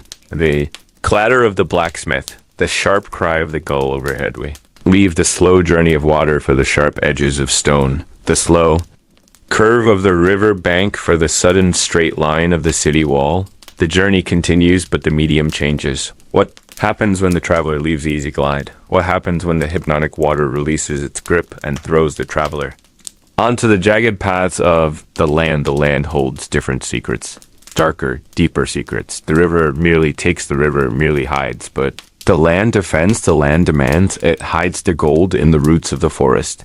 It guards the mountain pass with sharp, cold steel. We move from the water trade into the land wars. We trade the predictable current for the unpredictable path. Silent flow for the sudden ambush. We leave the barge, a hollow shell of slow travel, and turn our faces toward the fortified city. A city built to resist the relentless force of time itself. But are the walls strong enough? Can stone truly defeat the passage of history? Next time we enter the high grey gates of Speyer, the city of emperors and silent tombs where kings are buried 10 feet deep in the cold, dark earth. But one king, they say, never truly settled. One emperor's coffin remains suspiciously empty. What powerful secret did they bury instead? And why did the builders of the cathedral risk their very souls to hide the truth? Of the missing king of Speyer, the memory begins with fire. Always the fire, the crackling wood, the sweet scent of burning pine, a protective wall against the cold river night. It was never just heat, was it? It was the amber glow reflecting deep, deep within. The eye of the crewman, it was the rhythmic hiss of sap escaping with the low, quiet sound of safety in a time when safety was a forgotten luxury. Remember that feeling? The heavy blanket of smoke, the scent of wet wool and burning embers, the sound of the Rhine flowing black and unseen beyond the small circle of light. We were traveling slow, yes, but that fire reminds us we were never truly alone, never truly ignored. We were watched by shadows that crept in from the shore, watched by the ghosts of commerce and greed. Tonight, we move past the fire and into the deep, slow passage we move into. 7, the heart of the journey where the river narrows and the history hardens half. You ever considered what the true cost of slow travel was in the medieval world? It wasn't just time wasted, it was silver demanded. It was the very weight of bureaucracy pressing down upon the heavy wooden hull. The Rhine was not a free path, it was a chain of toll castles, a gauntlet of watchful stone eyes, every bend a new demand. Every mile marker a ledger entry in some baron's cold dark hall. We seek the sleep story. Seek the slow hypnotic drift, but the medieval barge master saw only one thing, speed, a desperate desire to avoid the tax man, the customs officer, the mercenary, demanding passage fees, and that is the forgotten secret of this slow journey. It was designed to be slow by the water, but it was made slow by the silver. The pressure, the continuous nagging presence of toll masters. Listen now to the current pulling. Thus the barge sighs, the low groan of the wet rope straining against the slow, steady pull. The air is thick now with the scent of wet stone.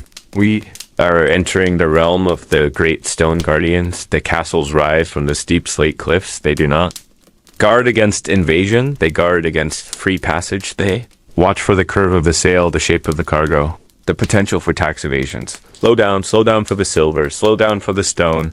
Our hypnotic pace is their opportunity. They watch us move like a snail on the water. The sun is low, a watery orange stain on the western sky. The river whispers its warning. The low sounds of the boatman repeating his curses under his breath. Not curses against the weather, not curses against the cold, but curses against the endless necessity of paying. Imagine the barge stopping, the scraping of wood against the rocky shore. The sudden silence when the engine of the river ceases its push, and then the cold, sharp voice of the messenger, demanding the tally. How much flour?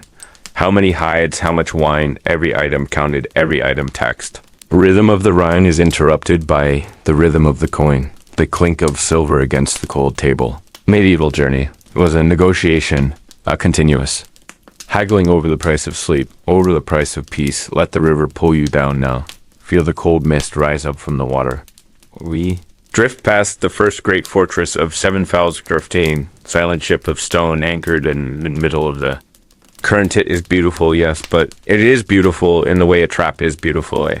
Constant reminder that even in the slowest, deepest solitude of the journey, you are owned, you are tracked, you are taxed. The water flows. The boatman waits, waiting for the messenger to return with the stamped papers, the necessary permissions. We move slow now deep into the toll zone, where every mile had a master. Every whisper carried a price. Let the gentle rocking of the barge dissolve that pressure. Let the river wash away the burden of silver. We drift now toward the deepest sleep, the deep, deep peace of the long, slow river night. Part of the river watches us now. It watches from the shadows beyond the gunnels. The fire here is a small, fragile country, a temporary warmth against the vast, slow indifference of the great northern water. Listen closely to the crackle of the low song of the burning wooded. Is the sound of time erasing itself, moments turning to amber ash, the pine needles sizzle then vanish, and the heat washes over us, a temporary blessing, a temporary shield. We smell the dry sulfur of the bank coals, the rich, thick scent of burning resin masks the other smells, the relentless smells that cling to the woolen, the worn leather. Of the river journey, the damp stench of 300 miles of banked mud. The sour aroma of stale sweat and wet dog. Unmistakable metallic tang of low-grade fever carried by the poorer passengers huddled just out of the firelight. They wait in the gray edges. They wait for the dawn. They wait for the fee. They wait for forgiveness. The cold is not merely outside. The cold is in the wood. The cold is in the marrow. It is the cold that promises nothing changes. The river moves, always moving, always taking. It's due we are protected by this ring of light, but the moral grayness of the Rhine. Trade it seeps right through the fire's glow. It settles on the faces of the traders, debt collectors, the silent priests. Every bale of wool, every barrel of salted herring is wrapped, not just in sacking, but in necessity and obligation and the quiet, heavy weight of human desperation. The barge is slow history moving downstream, slow history moving so very slow. We hear the constant, low, dronic, hypnotic creak of the whole timbers working against the current. It is the sigh of the debt paid in advance, the promise exchanged for a warm blanket, the compromise made at the last market town. The river takes, the water remembers the compromise, quiet cruelties. Necessary for survival, a cough breaks. The rhythm of rasping human sound from the darkness, a deep, wet, tearing sound. It reminds us of the fragility of the human machine, the fragility that must be ignored so the boat can keep moving, so the goods can be delivered. The cold demands a sacrifice. The journey demands a turning away. Sip the watered wine and stare into the coals. The embers pulse red and deep and silent witness esto. The things we agree not to see deals made with cold hands. Hunger that cannot be shared. The cold outside is a predator wraps around the men sleeping in their canvas rolls. Finds the smallest gap in the woven fabricate. Finds the ache in the knees, the stiffness in the neck. It promises hypothermia, promises failure. The fire fights back. The fire fights back with its gentle heat. Offers forgetfulness, a momentary delusion of safety. But even the fire is bought with koina. Consumes its own life in exchange for our brief comfort. The river flows on, and we watch the flames consume. We watch the dry wood disappear. A forgotten secret of this slow travel is not the scenery, but the cost. The cost paid in sleep, the cost paid in trust. The small indignities of living cheek by jowl. The constant oppressive closeness. Slow, relentless pressure of being poor moving downstream toward a rich city. The Rhine carries the goods. The Rhine carries the weight. The Rhine carries the moral graze. It carries them all down into the sea. We wait by the heat. We wait. We watch the sparks rise and vanish into the black, cold air. They are brief, bright prayers, unread, unanswered. The slow pulse of the Rhine continues its deep, cold work. We feel the weight of centuries pressing down in narrow timbers of our small, quiet barge. Not just water, not just mud, but the heavy silt of memory. Each grain, a whispered name, a lost transaction. Merchant, forgotten before the dawn. River remembers the river holds its secrets. It demands we consider the legacy, we consider the vastness of time. What did they leave behind, these silent travelers, Bayan? The wear on the stone beyond the worn path on the tow line, they left the enduring echo of necessity, the simple human. Need to move goods to make contact to survive. We look at the official logbooks. The neat, tidy script listing barrels of wine, bolts of wool, sacks of grain, the paperwork of a long, slow life, but the true mystery is always in the shadows, always in the silence. What was strapped beneath the floorboards was hidden within the false compartments of the casks. The customs man only saw the surface. The captain knew the depth, the deep, deep depth of the hidden trade. Perhaps it was a single scroll of forbidden knowledge, perhaps. It was a relic meant for a silent pack, perhaps. It was just the heavy weight of a promise unkept. These barges carried more than cargo. They carried the unseen historic, quiet negotiations, the secrets of the Holy Ramang. Empire itself, secrets carried by the tireless current. Sheer labor of the journey itself becomes the legacy. The generations of boatmen who knew every shallow, every ripple, trusted the water more than they trusted the king there. Knowledge was their wealth, their silence, their protection. This knowledge, this deep knowing of the river persists still. Persists, it clings to the cold stone banks of the Lorelei. Journey forces reflection, the long, slow journey forces the minto.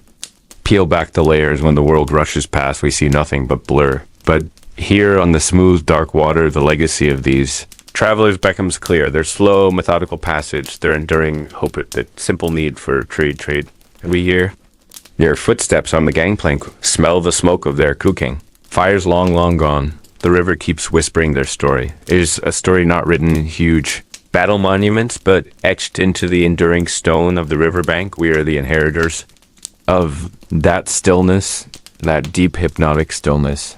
We have sailed past the great cities, the massive castle siege, one a witness to the slow, relentless traffic of the Rhine. Stones remember the flow, they bear the mark of the barges.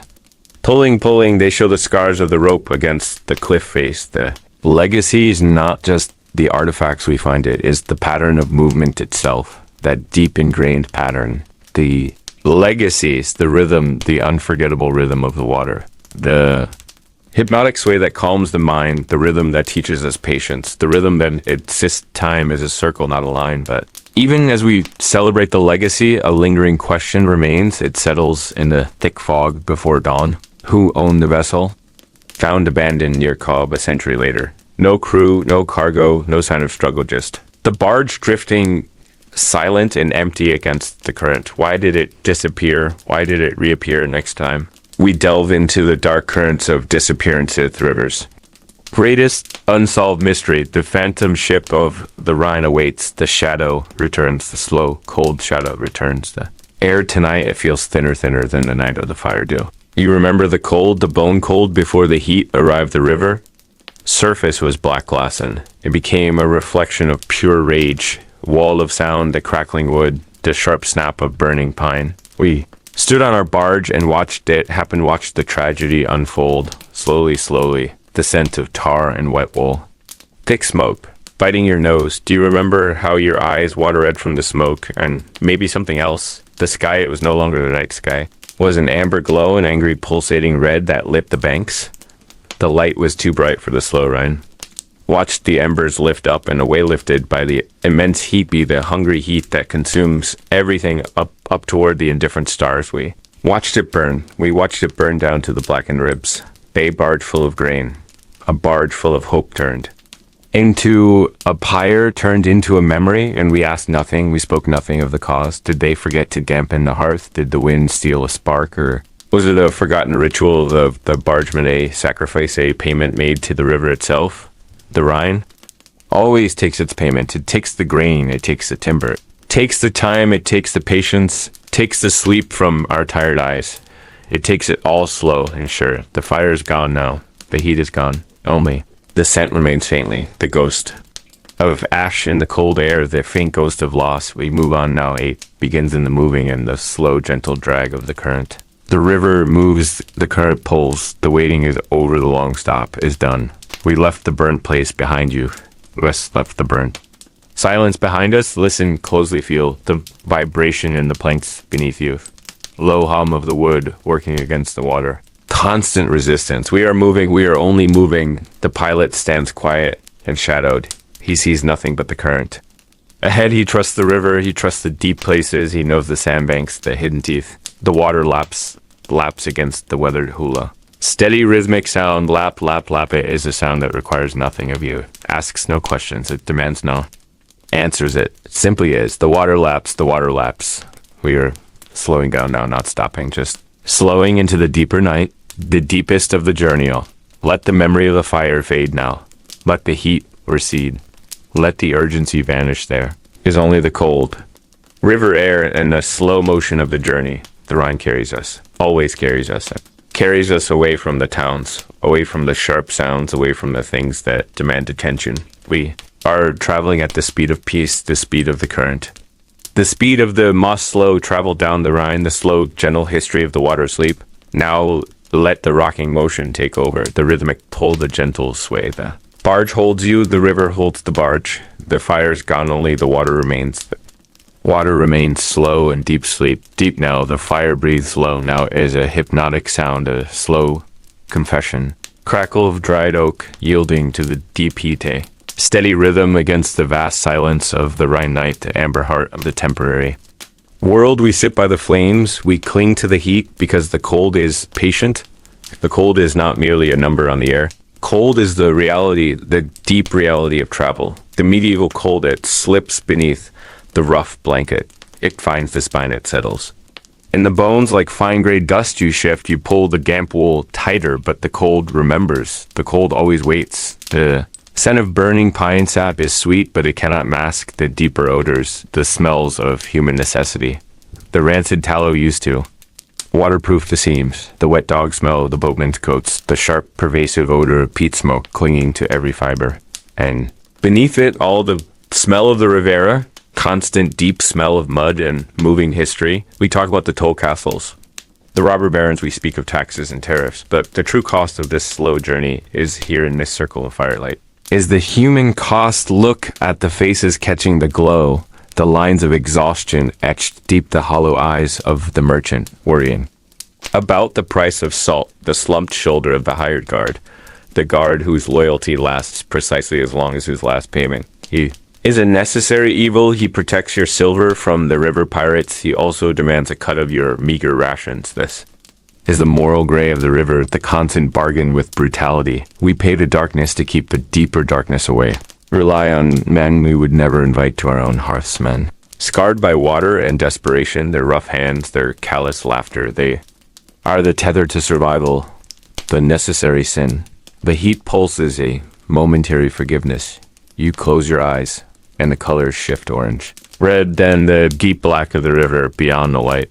The sound of the wood splitting, a sharp intake of breath, and then the settling sound, the soft hiss. Listen deeply, now listen past the fire. The only other sound is the slow, persistent groan of the hull. Wood protesting against the unrelenting force of the current. The barge is breathing a heavy, slow sigh. The cold insists on being known. You feel it on your exposed skin, the chill that promises damp mornings and slow fevers. Cold is the messenger of the winter to come. The medieval traveler knew this cold intimately. It was a constant companion, a slow thief stealing strength, stealing warmth, stealing hope. But the cold was the ultimate leveler. Did not care about your title or your wealth. Cold found the ragged hem of the pauper and the fine silk of the bishop alike. We keep the fire strong, we pile the logs high, because the moment the fire dies, the darkness rushes in, the cold claims its territory. We fight the cold with heat. We fight the river with wood. We fight fear with closeness, the scent of smoke, the deep heat is safety, is survival, a moment stolen. From the dark night, a slow, slow history carried down the ancient river. We watch the flames, we cling to the comfort. 10. We wait for the sun that may or may not arrive. The wooden hull settles, sighing a deep breath against the rough stone quay. It fades into the quiet. The journey is done.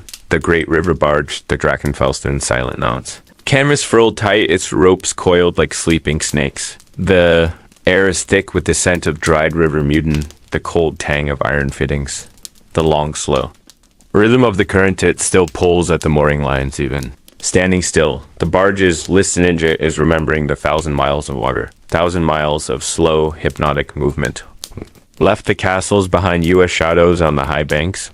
Left the wine galages, the cries of the dockhands, left the lingering fog of morning that heavy shroud lifting slowly to reveal the green promise of the banks. What remains is the legacy not of the cargo unloaded, not of the coins exchanged, but the legacy etched into the hearts of those who slept on the deck under the slow swing of the lantern. Journey changed them, or perhaps the journey simply revealed them. Revealed the small things that slow travel permits, the cracks in the stone, the whispers in the dark. The river holds secrets, and the Remain remembers every single thing. The river is a silent ledger, a scrolling manuscript, written in silt and current, we think. We finish the journey, but the river never finishes. It flows always toward the vast, unknown sea. Think of the things lost sunk, and the abyss is near. Bingen centuries of dropped keys off, broken amphorae, bronze helmets of forgotten jewelry. The deeper waters are cold and still a museum of the accidental pasta museum, protected by the sheer weight of time and the crushing pressure of the water. Singular mystery remains a whisper shared by the old bardman who steered these heavy vessels for 30 years or more. They speak of the silent oath and unspoken with the water itself. The oath demanded slow patient sight, demanded respect for the fodget, demanded absolute silence at the most dangerous bends. Did the barge carry more than wool? And why did it carry a question, a heavy unanswerable question about the nature of time? The Rhine journey was a deliberate slowing, a refusal to rush toward the end. And in that slounce, perhaps, they saw the future, perhaps they saw the past intertwined. Like the strands of a mooring rope, the cold stone of the quayside feels final.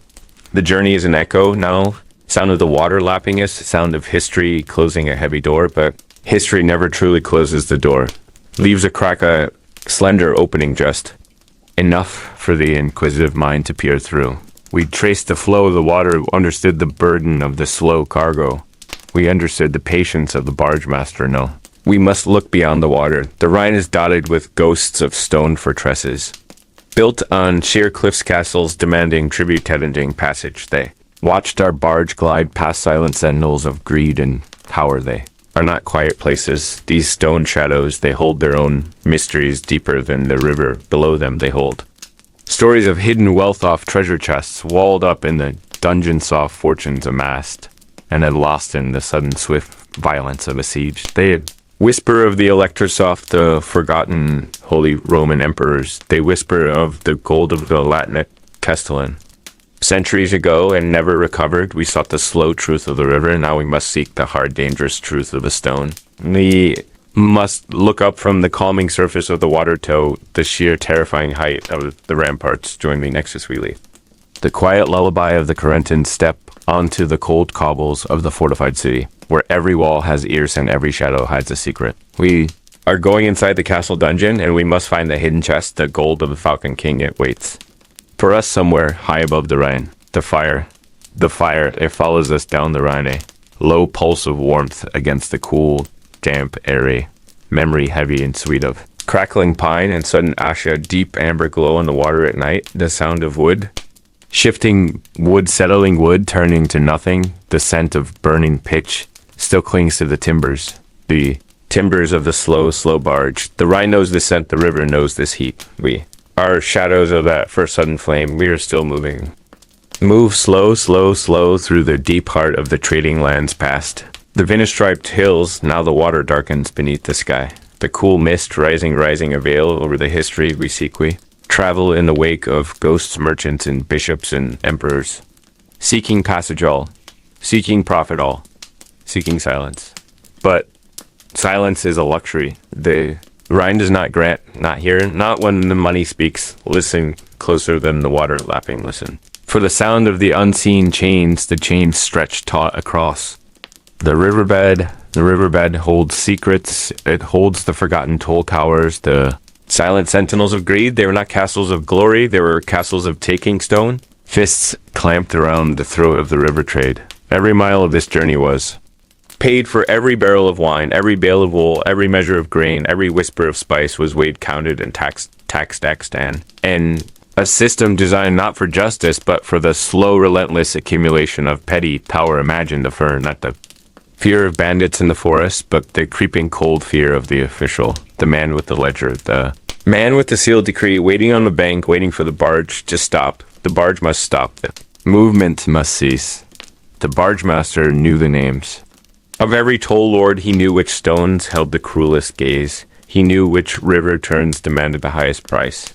It was a map of extortion, a liquid ledger of loss. For the poor merchant gain, for the silent prince, they would dock at the foot of a fortress, the barge low and heavy with the promise of wealth, and the officials would descend not with swords, but with quills, their eyes sharp, cold, precise. They would demand the manifests, the scroll of goods, the lies written large and small. They would demand the silver, the heavy silver coins, and if the payment was insufficient, if the merchant argued, the merchant hesitated. Cargo was seized often simply to remind everyone who owned the water, who controlled the flow, who controlled the very of moving slow, this constant interruption, this relentless pausing. It defines the journey, it defines medieval life. It was never a straight path, never an easy sailing. It was always stop, start, measure, pay, stop, measure, pay. Hypnotic.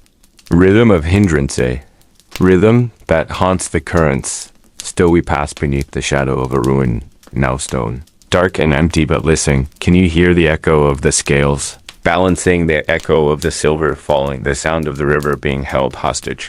Held. Captive by men who understood one fundamental truth. Control of movement is control of destiny. And that the slowest journey is the most profitable journey. Slowest journey is the deepest sleep. Now knowing the true cost of travel. The true price of the water, the weight of the toll, the cold weight of the tax, sleep. Now slow. The wood settles low. Now a slow, deep amber glow. The fire breathes a sigh of relief. It is one another hour against the river. But the cold always waits it, never.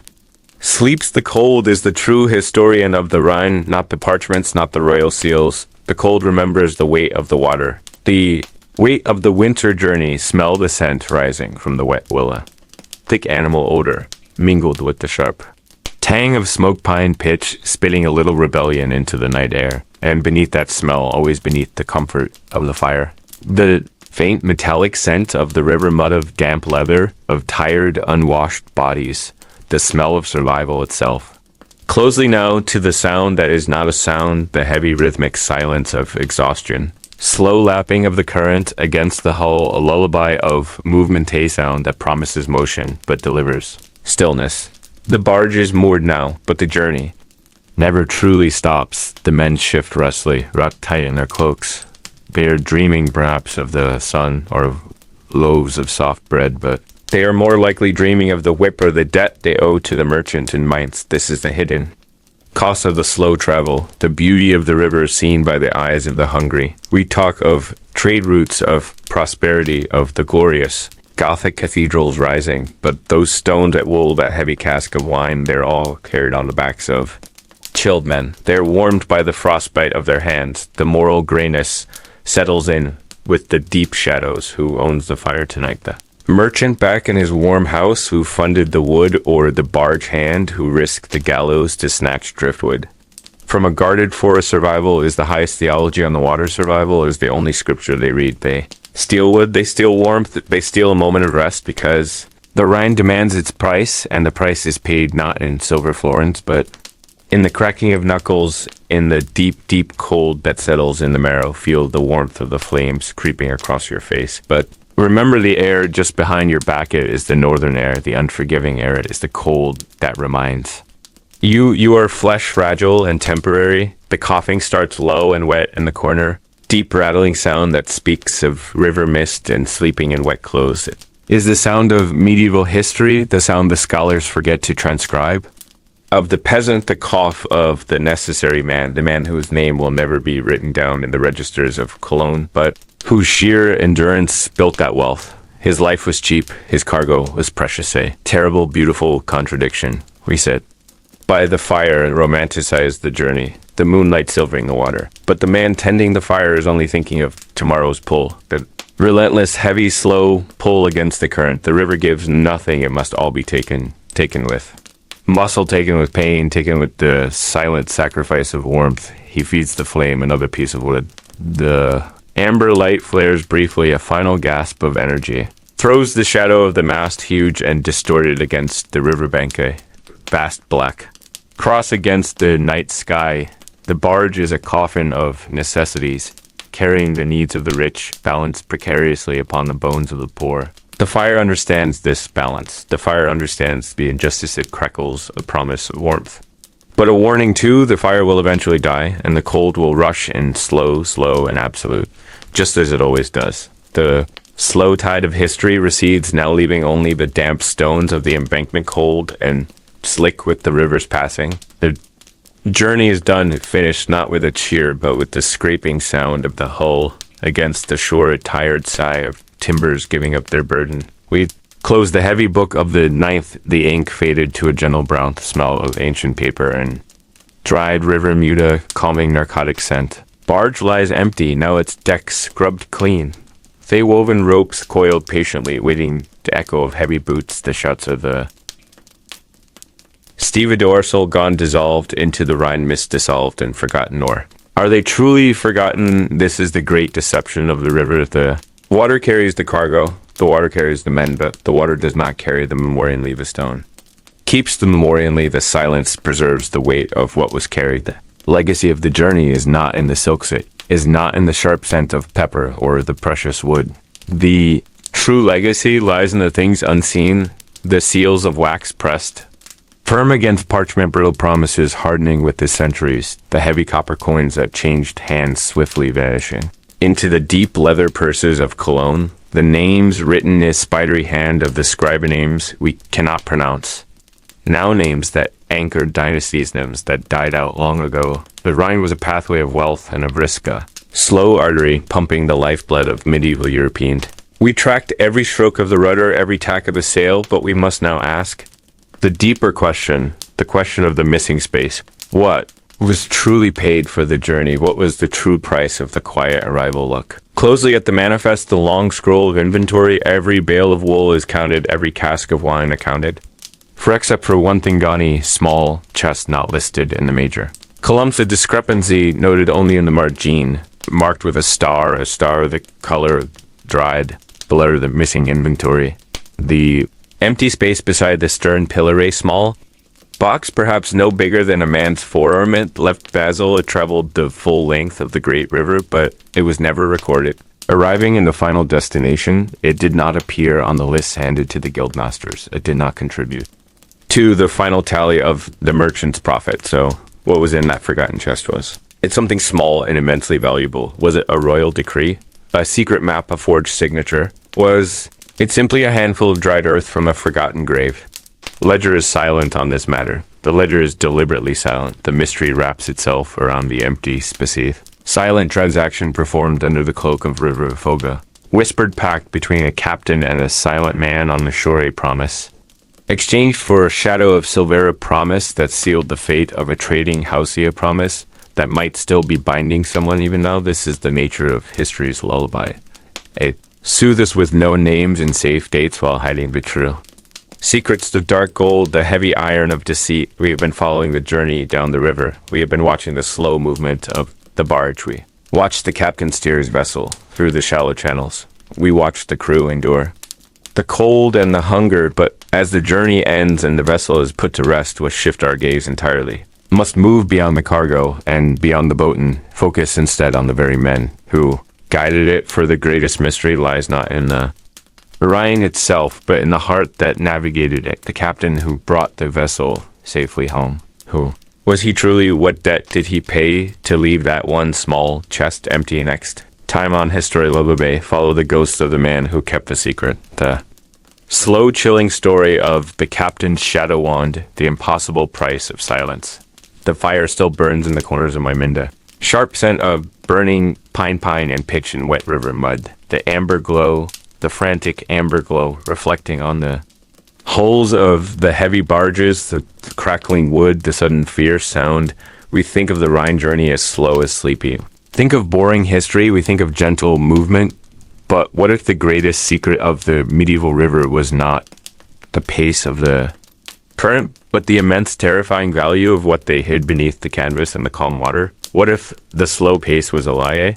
Necessary deception, we sail now in 10. The water is deeper, the water is wider. We are past the sharp elbows of the rocks past.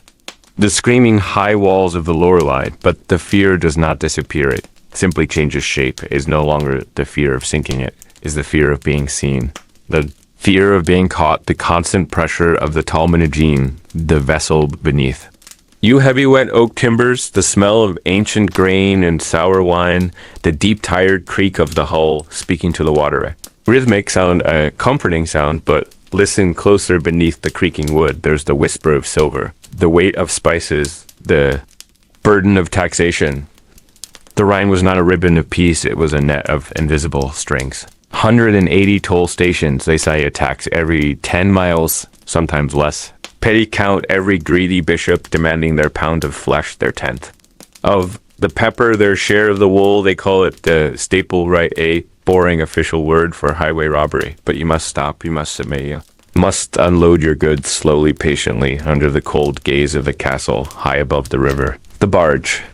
Move slowly, slow movement, slow movement. The oarsmen are exhausted there. Hands are raw, the rope burns deep. They pull, they strain against the wide river. They pull and they pull for very little pay for the privilege of moving this immense secret, the secret of wealth through the heart of Europe. Close your eyes and hear the river, the hypnotic slip of the current along the oak. Below, grinding sound of the rudder post, the captain's tired murmuring prayers.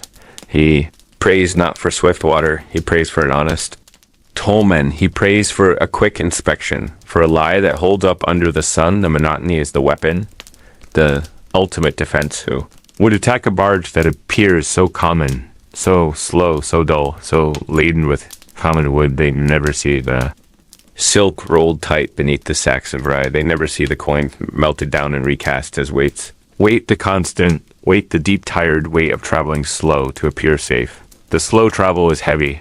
The slow history is heavy, but tonight, the river is quiet. The fire memory fades back into the darkness, leaving only the scent of wet ash and the promise of the slow river pushing us forward, pushing the heavy timbers, the heavy cargo, the heavy sleep downstream in the long darkness.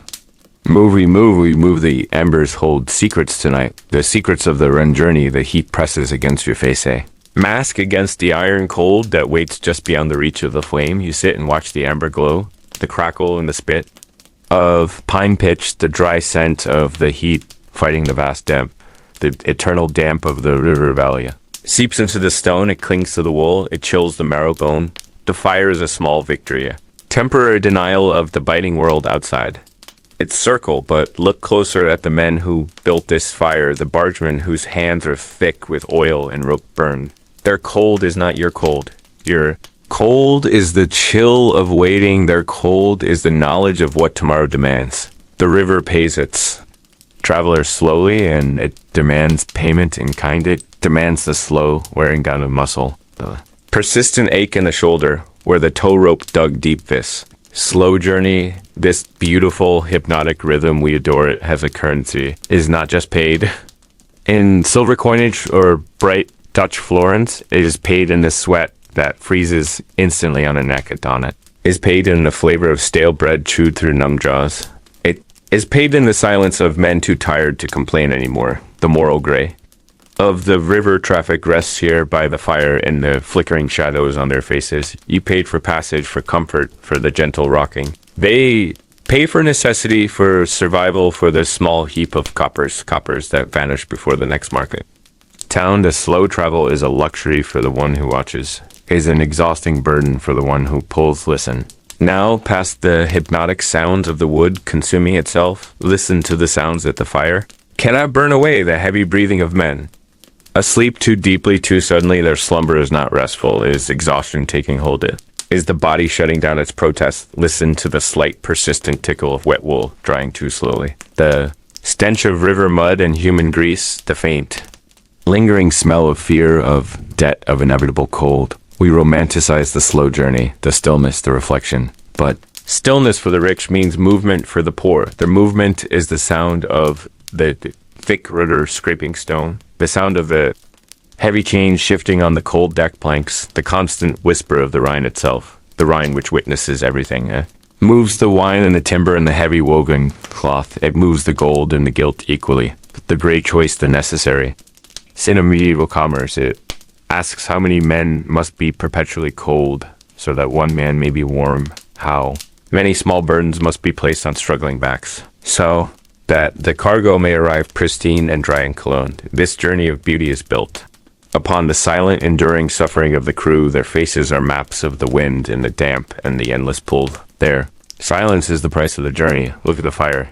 See the reflection of the amber light in the eyes of the sleeping guard.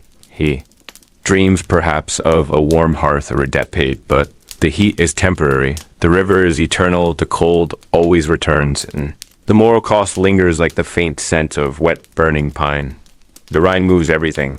The Rhine takes everything slowly, silently.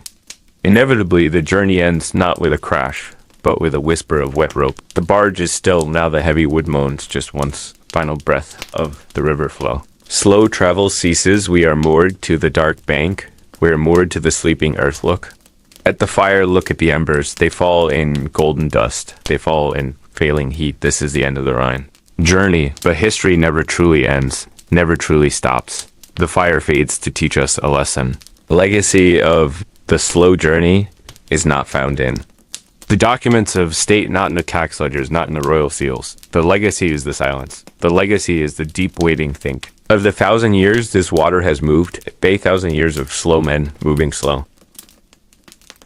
Goods, the cargo was heavy, but the thoughts were heavier. What survived beyond the salt, beyond the iron, beyond the wine? Rhythm survived the quiet repetition. The slow journey taught patience. The river never hurried for a king. That patience is the key. We sought the secret whispered between the low clouds and the cold spray. The medieval soul moved slowly, slowly, and that slowness holds a wisdom. Wisdom we have traded for speed, for noise, for the rush. We traded depth for velocity. We traded presence for the future. The Rhine knows the cost. The Rhine remembers. The true legacy of this travel is the recognition that sometimes the most important history is the history that takes its time. The legacy is the water moving still, moving still. Moving long after we are gone, but now for the great mystery, the greatest riddle, the mystery of the forgotten mind. We know the route, we know the tolls, but what did the bargeman think when the fog clung heavy? Did he dream of land, or did he dream only of the current pushing?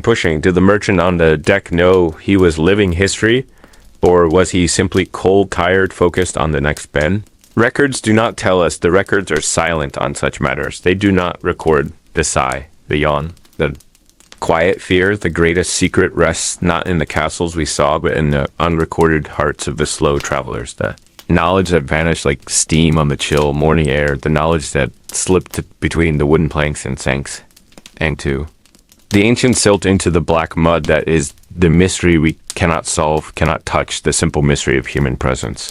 The fire is dying. Now the final closes. The last crackle. The last sharp snap of burning pine. The amber glow retreats. Into shadow, the smoke rises thin and cool against the midnight sky. The sound of the river is all that remains. Slow, steady sound of eternity continuing. Listen, close History Lullubay. Always speaks loudest when the noise stops, when the journey ends. When the light fails, thank you for traveling the slow river with Nasrullah. Thank you for seeking the quiet secrets of the past. The journey is never truly over. The slow journey only pauses. Let the darkness embrace the story now. Let the cold air cool. The mind sleep deep, my friend, sleep deep until the next slow breath, till the next ember glows, until History Lullubay begins. Good night. Good night.